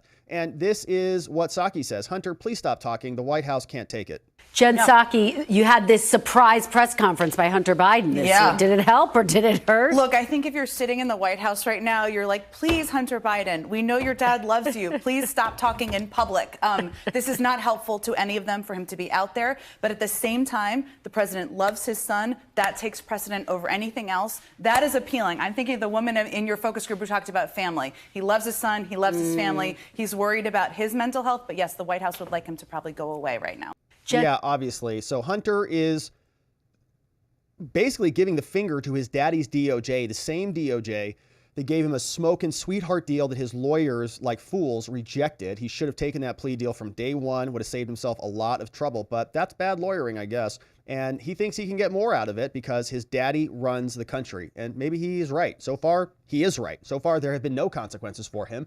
He still flies on the government flights, doesn't pay his taxes, shows up, maybe drops cocaine at the White House, and everybody just looks the other way, as far as we can tell. So we'll be here continuing to cover this, my friends. Thank you for subscribing to our channel. Thanks for sharing this show with a friend or family member, letting them know that we're uncovering all of this stuff. We'd love to see them here. We'd love it if you went over to robertgovea.com to check out our website, sign up for our daily newsletter right there, get any PDFs that we cover here on the show at robertgovea.com. We'll be looking forward to seeing you here on the next one. All right, my friends. Now, we've got some breaking news that just popped, and we're not going to go through all of this today, but we are going to go through this in full tomorrow. But since it is breaking, let us take a look at this. But we got a ruling out of the Colorado Supreme Court, and it is not good. But it is something that is not that big of a surprise, quite frankly. Breaking, the Colorado Supreme Court holds that Trump is disqualified from holding the presidency. That is a big one. And not good. Says here, election law, 14th Amendment. In this appeal, the district court proceeding under the Colorado Election Code, a majority of the court holds that President Trump is disqualified from holding the office of president under Section 3. Because he is disqualified, it would be a wrongful act under the election code to list him as a candidate on the presidential primary ballot. Oh my gosh. The court stays its ruling until January 4th, subject to any further appellate proceedings. Incredible.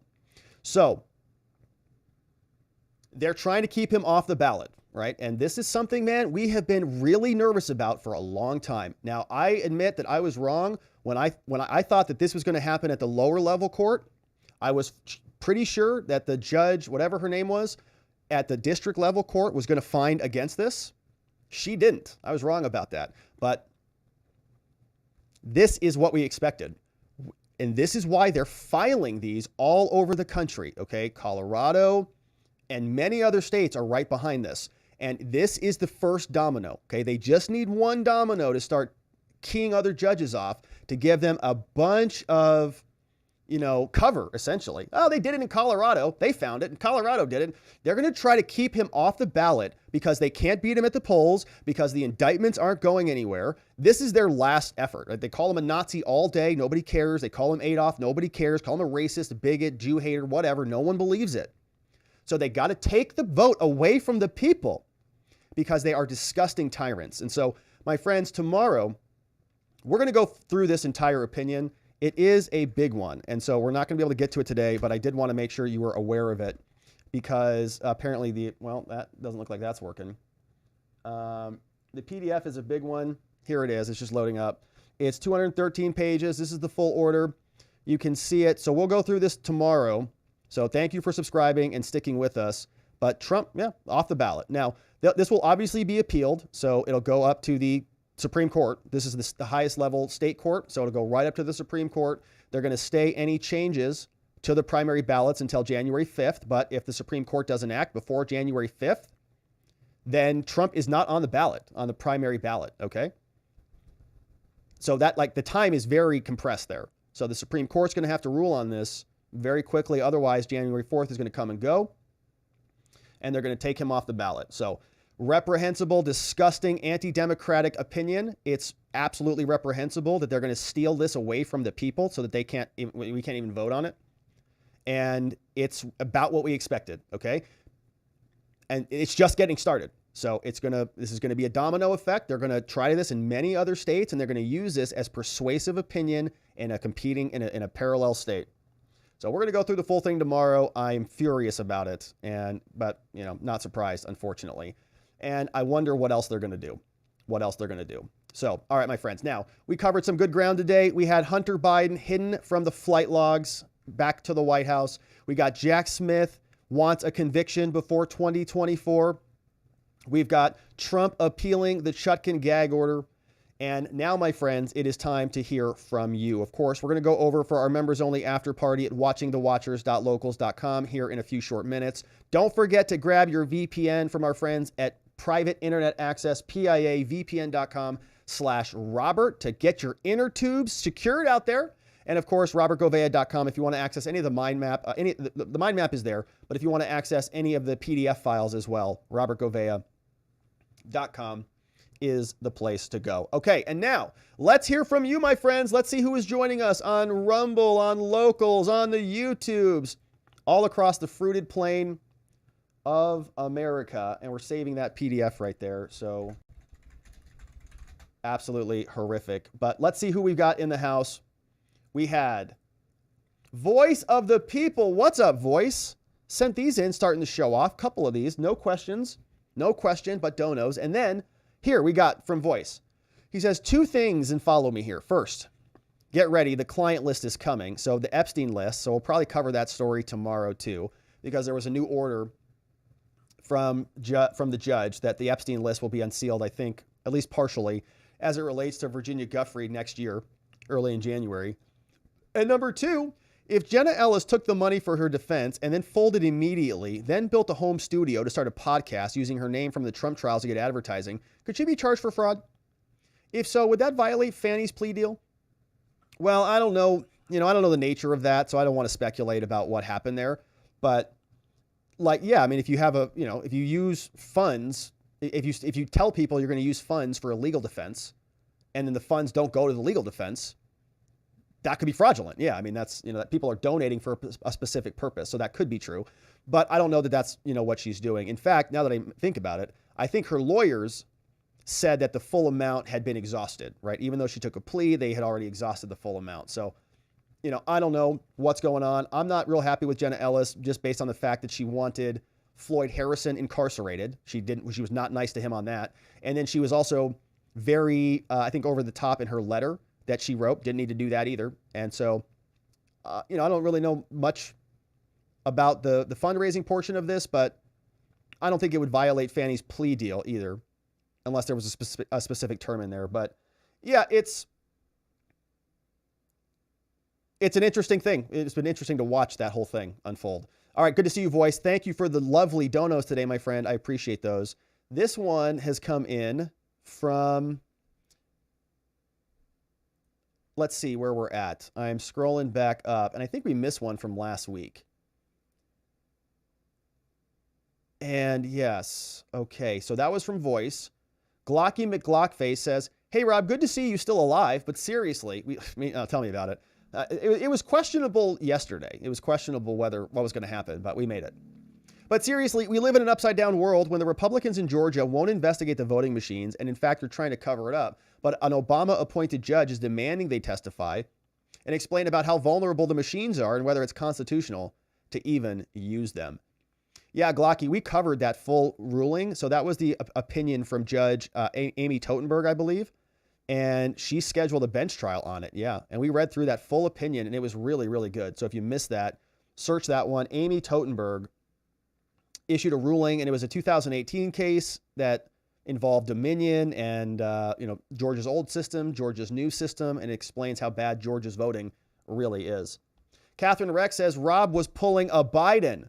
Was zoning out, mumbling and stumbling all over myself.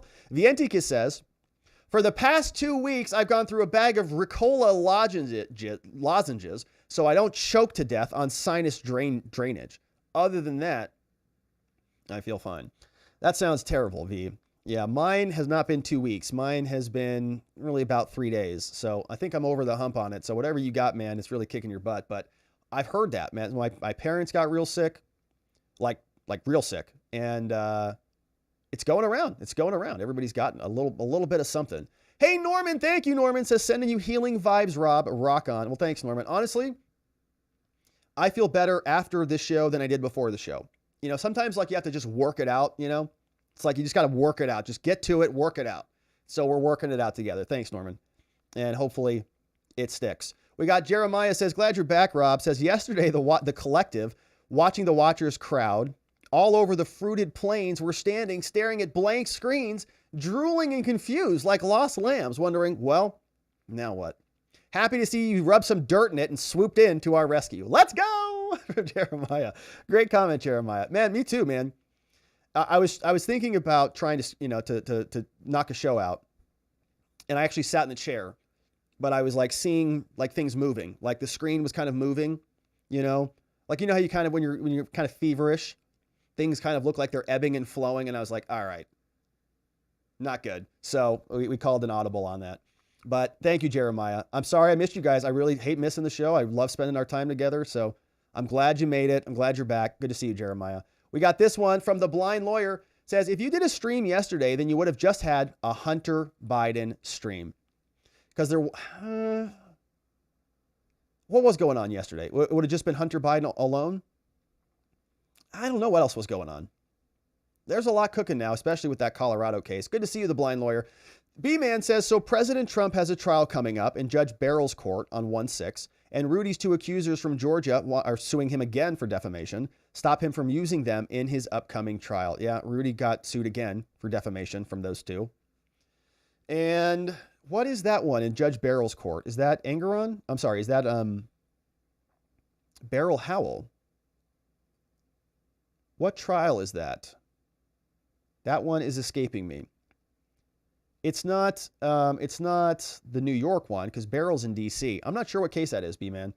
You'll have to tell me. Linda, what's up, Linda? Says, I'm glad you're feeling better. Thank you, Linda. Really nice of you. Thanks for the dono. Thanks for being a membo. It is good. I'm on the upswing. I'm going to load up on some more vitamin C tonight, and then we'll be back in full swing tomorrow, no doubt. Thank you, Linda. Very generous. Thanks for that. We got Acabella. Says, it's stochastic terrorism to purposely create generalizations of people or generations of people so fragile they believe in ridiculous things like stochastic terrorism. There's a lot of those people. You say something like you misgender somebody, right? They like have a panic attack and post on TikTok about it. Knox Bierman says, happy Taco Tuesday, all. I got here just in time for our favorite crackhead, Hunter. We're glad you made it, Knox. Hopefully you had a beautiful day out there in Texas and you're getting ready for the holiday season. Alan Harkin, what's up, Alan? Over on the Rumbles. Good to see you, Alan. Man, thank you for this. Says, awesome show today as usual. I do not have to tell you what an asset you are for a recipe of reasons, the least of which being your entertaining and clear way of explaining the difficult legal points. Well, thanks, Alan. Thanks for being here, and thanks for watching over on Rumble. and for sending in the nice dono, and for being a membo over on Rumble. You're the man. And I appreciate you being here. I have a lot of fun going through this madness with you, and we're going to carry on.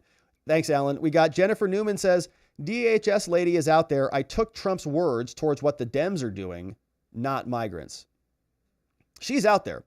Says, yeah, I took Trump's words towards what the Dems are doing, not the migrants. I see what you're saying. So like their immigration policy is not American, right? It's not in alignment with America being this melting pot, where we all come in together and share, a shared valuation of the Constitution and so on.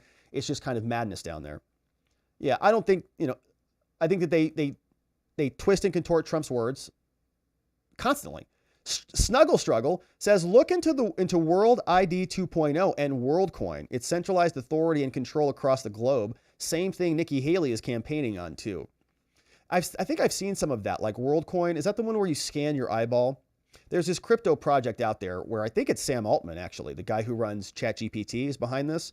He wants everybody's eye to be digitized. So like there were people signing up to get their eye scanned and they get like $20 worth of crypto in this new coin or something. But then they've got this blockchain encoded retinal scan of you that's hardwired into the ecosystem. Strange stuff. A lot of people were lining up for that. I think they like to be slaves, but that's fine. We got Knox says, Bo died on May 15th. So what were they celebrating then? Or mourning, rather, this last day? I don't know. I don't know whose that was. Maybe mom or ex-wife or something. This old guy with a very nice tip. What's up, this old guy? Says, well, at least we know where the House Sergeant at Arms can send the U.S. Marshals to pick up Hunter for violating the subpoena and inherent contempt of Congress. He's at the White House. Will the Sergeant at Arms go over there? Does he have jurisdictions over there? U.S. Marshals, I don't think Secret Service is going to let them on the White House campus. Not for that. And so there's good argument that Hunter is being protected by being there. And they were making that same argument, this old guy, when he was, I think, theoretically avoiding service on his custody case or his paternity case. He was trying to escape paternity on the 7th grandkid for the Bidens. And he was staying at the White House, so they couldn't serve him. And so it feels like maybe there's some more of that going on. Good to see you, this old guy. Knox says it was Hunter and Bo's mom. Hunter and Bo's mom, right? Because Dr. Jill, so-called, is not their mom. Chubby is here, says, I'd say I'm shocked and disgusted that the Bidens are using the anniversary of a family tragedy to cover for criticism, but I'm not shocked at all. Just disgusted. It's pretty typical for the Bidens. It sounds like they'll basically use whatever they can and blame everybody else. In fact, I'm wondering why this is not Trump's fault, that he's responsible for their mourning and sorrow. Thank you, Chubby. We got this one from Rob, says, I wonder if Joe has been to Epstein Island. That's a good question. Hopefully we get that list and we'll see. Now, Joe has his own little Epstein Island in his sniffing habits. You know what I'm saying? So maybe he doesn't need to get on an airplane. B-Man says Trump is disqualified in Colorado, and that is just historic, and it is disgusting, and we're going to unpack all of that tomorrow. Thanks, B-Man. Bruce Wayne, what's up, Bruce? Oh my gosh. Bruce Wayne is now a member, which means this community just got a lot more superhero. Next week's headline, Trump appeals Colorado to SCOTUS. No doubt. That is definitely coming. Bruce Wayne, thanks for being a membo for 1 month, my friend. First month's the hardest. Once we make it through the first month, man, it's all easy, smooth sailing from there. Daxinth is here. What's up, Daxinth? Been a member for 11 months. That's a baby plus. Says, thanks for the great show, as usual. Thank you, Daxinth. Thanks for being a member. Almost a 1-year anniversary for us, my friend. Thank you for that one. Excited for that. Hey, Debbie Marie says, Rob, on the Colorado judgment, if SCOTUS grabs it and stays the opinion, does the state have to put him on the primary ballot? Glad you're better. And another great show. Thank you, Debbie. So I would say yes. I mean, because without that opinion, he's allowed on the ballot. That is the only thing now keeping him off. So if that opinion is stayed, then I think he should be on the ballot. Now, I think SCOTUS will grab it, and I think that they're probably going to reverse this. Like, I think that they're going to keep him on the ballot. For the same reason if they don't let him on the ballot, it is going to shred the legitimacy of the Supreme Court, okay? Like, the Supreme Court would basically be dead letter. Just imagine that. If the Supreme Court comes out and says that half the country can't vote for Trump, that's probably the end of the court. Like, really. Like, half the country will just say, you're done. Like, we don't care at all about what you say ever again.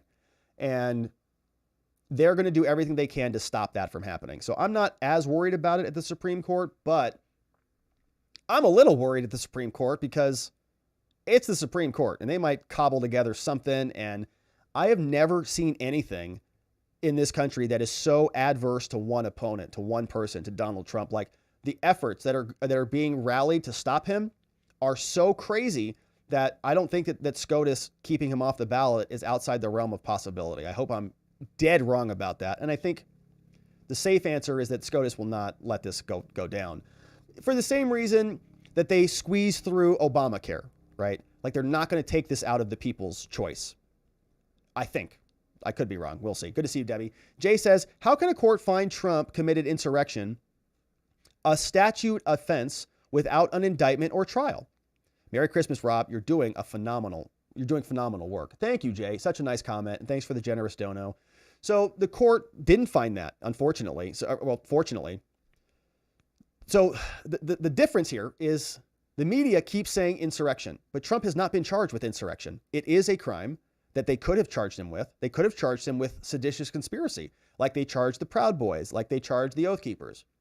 But they didn't do that here. They charged him with other obstruction things, and I think there's ambiguity there. They want the media to be able to say insurrection, even though he hasn't been charged with it. So as it's pending now, there is no insurrection charge. It's just the other 4 charges. Merry Christmas to you, Jay. Thanks for the nice dono. Nice to have you here. We got Knox says, that Colorado ruling is crazy. I've always been third party, even running for judge on a Green Party ticket. After all this, I'm all in for Trump. I think there's going to be a lot of people like that, Knox, like you. They're going to try to keep him off the ballot so that we don't get to vote for him. It should consolidate everybody, against him, but it's, not going to do that. We got this one from Kevlar. Says, can't Trump sue these people, Cheney, Christie, others, for defamation of character? They just make up stuff about him, sue them, and then gag them because it's related to the lawsuit. Well, the problem here is, so Trump is a massive public figure, and they would have to say that they're actually, they're lying about him and that they're doing it with actual malice to cause some real serious harms to him. And honestly, I don't think that the courts are going to play kindly to that. Trump has filed some lawsuits, but it's not a bad idea, but they'd have to really say something that really crossed the line. Like, he's such a public figure that he has to deal with that. It's just kind of what the courts are going to do, unless it's actual malice. And these people all color within the lines. They all keep it to politics and so on. So good comment, Kevlar. Now, we'll see what Trump does when he wins. That should be fun. Mark B is here. What's up, Mark? You sent in a super chat, Mark. Thank you for doing that. It is the 3rd super on a live stream that you've ever sent, and I'm grateful you sent it our way. Hey, Trump responded. That was fast. Here is what Stephen Chung, Trump campaign spokesman, said. Unsurprisingly, the all-Democrat appointed Colorado Supreme Court has ruled against Trump, supporting a Soros-funded left-wing scheme to interfere in an election on behalf of Joe, trying to eliminate the rights of Colorado voters to vote for the candidate of their choice. Democratic Party leaders are in a state of paranoia, true, over the growing dominant lead that Trump has amassed in the polls. They have lost faith in the failed Biden presidency and are now doing everything they can to stop the voters from throwing them out of office next November. The Colorado Supreme Court issued a completely flawed decision tonight. We will swiftly file an appeal to SCOTUS and a concurrent request for a stay of this deeply undemocratic decision. We have full confidence the Supreme Court will act quickly and rule in our favor and put an end to these un-American lawsuits. Yeah, and these people who scream at us about democracy, democracy, democracy, they literally want their political opponents off of the ballots. B-Man said pyramid scheme coming in. There's a lot of that in this country. Odin is here on Local, says, rulings like this make me question if going for a law degree is even worth it. My brain can't comprehend how judges of this level can make such a poor ruling. Well, Odin, man, you know, a law degree is a lot of work. It's a lot of time. It's a lot of investment. I would love to see more right-minded, right-thinking people in the law. So if you're of that variety, I'd love to see you in the law. I think we need more of our kind there, because it is currently overwhelmed by lefties who can't even comprehend the Constitution. But my brain can't comprehend how judges at this level can make such a poor ruling. Well, politics is really it. I mean, it's all it comes down to, I think, is politics. You know, the thing about the law often is, you know, the law is fickle and the law can be manipulated to a judge's ends. And so when you mix politics and the law, you get some of these outcomes, which is why it's not a good idea to do it. Which is why we try to keep a separation between those two entities. Like, political prosecutions are bad because they lead to incongruencies in law and political life, and it leads to tyranny, which is why we've had 234 years of not doing this. But they're so panicked about this man that they can't help it. So, man, I'd love to see you go to law school. I'd love to see you get a JD. I'd love to see you get out there and fight for liberty and freedom and the Constitution. We need a lot more people in this space. But I understand it too. You know, I understand it. It feels like it is an institution that is slowly unraveling right before our eyes. Like, what is the law? What is a nation without a law? Without justice? There is no nation without law, because then you just have anarchy. So Vientikis is here. Good to see you, Odin. Vientikis says, stochastic terrorism is realistically just a rebranding of the heckler's veto. Exactly right. Confession through projection, deception through neologism, and justification through conflation. These are the tools of tyrants. That's a good name for a book, V. The Tools of Tyrants. Eric Sean says, and by the way, Vientikis has books available on barnesandnoble.com, which if you haven't seen those yet, you might want to. Eric Sean says, these judges are intentionally trying to stir stuff up. I think you might be right about that too. Trying to be the first domino in the long sequence of dominoes. Zoo Natural became a supporter. Welcome aboard, Zoo. Grateful to have you as a membo. We'll see you tomorrow for our members only stream in the morning. Facts Matter says late, not gay, and Colorado SCOTUS is whack on John Allen's crack. Man, that's a nice poem. Facts. That is, and SCOTUS is whack on the John Allen crack. And John Allen, of course, we know is Hunter's crack dealer in our locals community.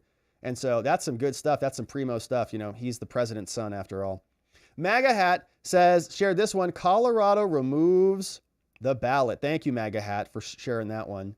Swamp Sega City says they complain about the word vermin while simultaneously calling 7.4 million Americans who voted for Trump maggots. That is true. Yeah, and Joe Biden called, you know, from his gates of hell, called us MAGA extremists. Remember all of that? So it is interesting. They are allowed to call names, but Trump's not. He needs to be gagged when he does. Jay says, the doc says he committed insurrection. Impetuous for the ruling. Thanks again. Well, and the lower level court said that too. Okay, like the lower level court said that, yes, we find that he commits an insurrection, but she said the 14th Amendment does not apply to the president. So what that, the SCOTUS opinion, or the Colorado Supreme Court opinion, what it says is probably that the 14th Amendment does apply. So we'll see what the Supreme Court does.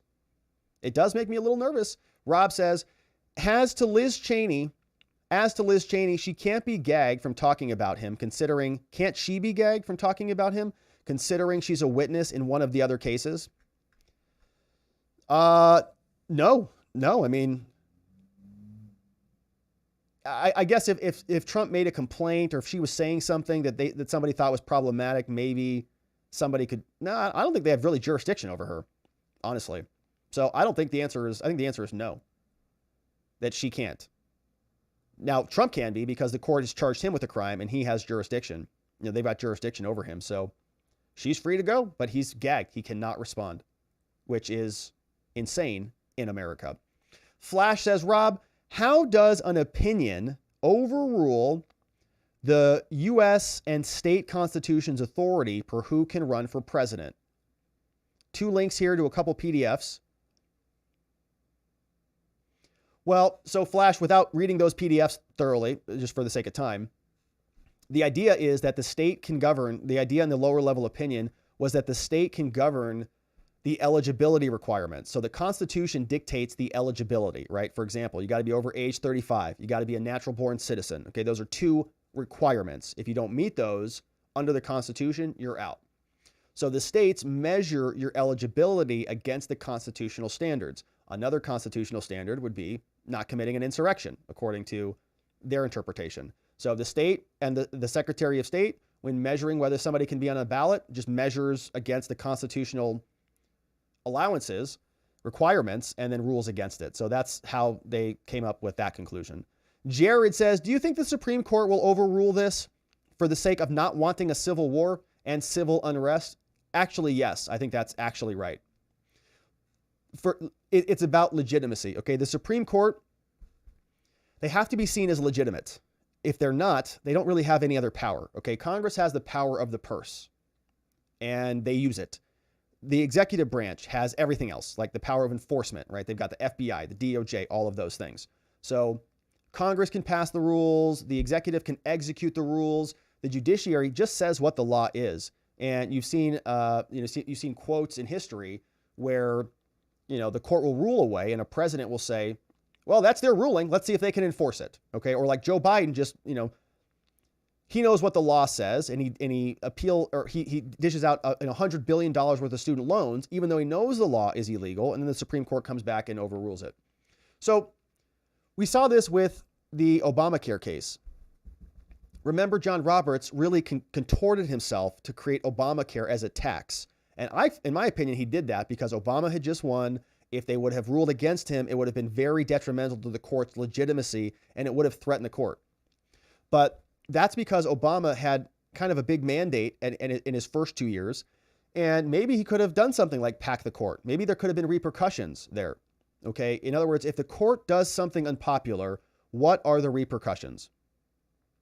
Now, in this case, think about it. Right now, I don't think Joe Biden has the wherewithal to get the court packed. But if the court comes out and says Trump can be on the ballot, would Joe Biden respond with a packing of the court? Is that likely to pass right now? I don't think so. I think the bigger concern for the Supreme Court in terms of legitimacy is if they do not allow Trump on the ballot, then half the country is going to say that they're garbage. Now, what happens then if Trump does win? In spite of that, as it's looking like he is going to right now, right now. I don't know. It's political. Now, I think that the right legal conclusion is that obviously he's not disqualified, but that is only going to be part of the equation. There'll be much more that goes into that. We got Odessia says the worms crawl in, the worms crawl out. Can't explain that, just like Bill. We got Raider Gain says, I can't wait to see the overcorrection that is going to happen once he's back in office. Man, it's going to be hopefully amazing. And so, my friends, extremely generous today. Thank you for all of those incredible donos from our friends on Locals, on YouTube, on the Rumble. Let's see what's happening over on the X platform before we go over to watchingthewatchers.locals.com for our members only after party. And YouTube friends, if you want to join us for our members only after party, grab the Telegram link in the YouTube section, the YouTube community section on the YouTube homepage channel. Let's see what's happening over on the X platform. We got George is here.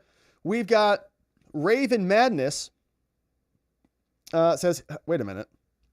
Says, here are the 4 enemies of democracy that voted to remove Trump from the ballot. These are the people there. Greg Price has their names. George, couple links from George. What's up? Anton says, great presentation. A DC official was caught voting twice in the 2020 elections. That's not a surprise. Jack says, not surprised about Colorado. Randy says, this is the best play-by-play legal coverage in the country. Well, thank you, Randy. We think it's pretty great too, but thanks for being here and saying that. We got some other good comments. Dark Side Digital says, ignore my last reply. Was a few minutes late and missed that you were covering that today. Oh, we got this one from Newsweek. Thank you, Dark Side. Danny says, Trump is the only president who lost money in office. The only and the most indicted president in history. Makes you think. I looked up Biden in a word search. It came back something. Fred says, our DOJ has created a department of ad hoc law. I honestly can't believe this is happening in my country. I'm with you, Fred. It's wild. They're wrecking all of the institutions just because they hate Trump. Like, that's it. Like, you realize what you're doing? Like, you have to live in this country after the fact. You understand that, right? Like, you're going to need a Justice Department after Trump. He only gets 4 more years. You're going to wreck the country and the Justice Department and people's faith in elections and the total legitimacy of all of our Supreme Court, Congress, everything just for 4 years of one man. Like, I hope it's worth it, because we're going to have to live in this country for the next long time. Anyways, Danny says, Biden said, name one other president who's done more for our country. He never said what country. Yeah, that's a good point. Okay, so my friends, those are from our friends on the X platform. If you want to follow us on the X platform, we'd love to see you over there at Rob Govea, ESQ on the X. We also have a Watchers community. X has communities. This is what ours looks like. Watching the Watchers, over 1,000 members over there. Great place to follow other Watchers on the X platform, seeing each other out there in the wild, liking each other's stuff, retweeting each other's stuff, and supporting each other as we're out there battling away for the soul of America. But that, my friends, is it for us on the day. We had a couple last-second donos in. Thank you, V. From Bodie says, a coincidence that they throw Trump off the ballot the same day that they're going to release the Epstein information? Well, I think that the Epstein information was only the notice of it. The actual info is going to be released in January. But the point is well taken, nonetheless. It's like, it is a nice distraction, all this Trump battle stuff. It constantly distracts from the Biden's problems. Hey, Dennis Petit says, what if Trump backs out? What if Trump drops out and backs Ramaswamy? Well, Dennis, I think that's definitely a long shot. I don't know if that's going to happen, but thanks for being a member for 5 months.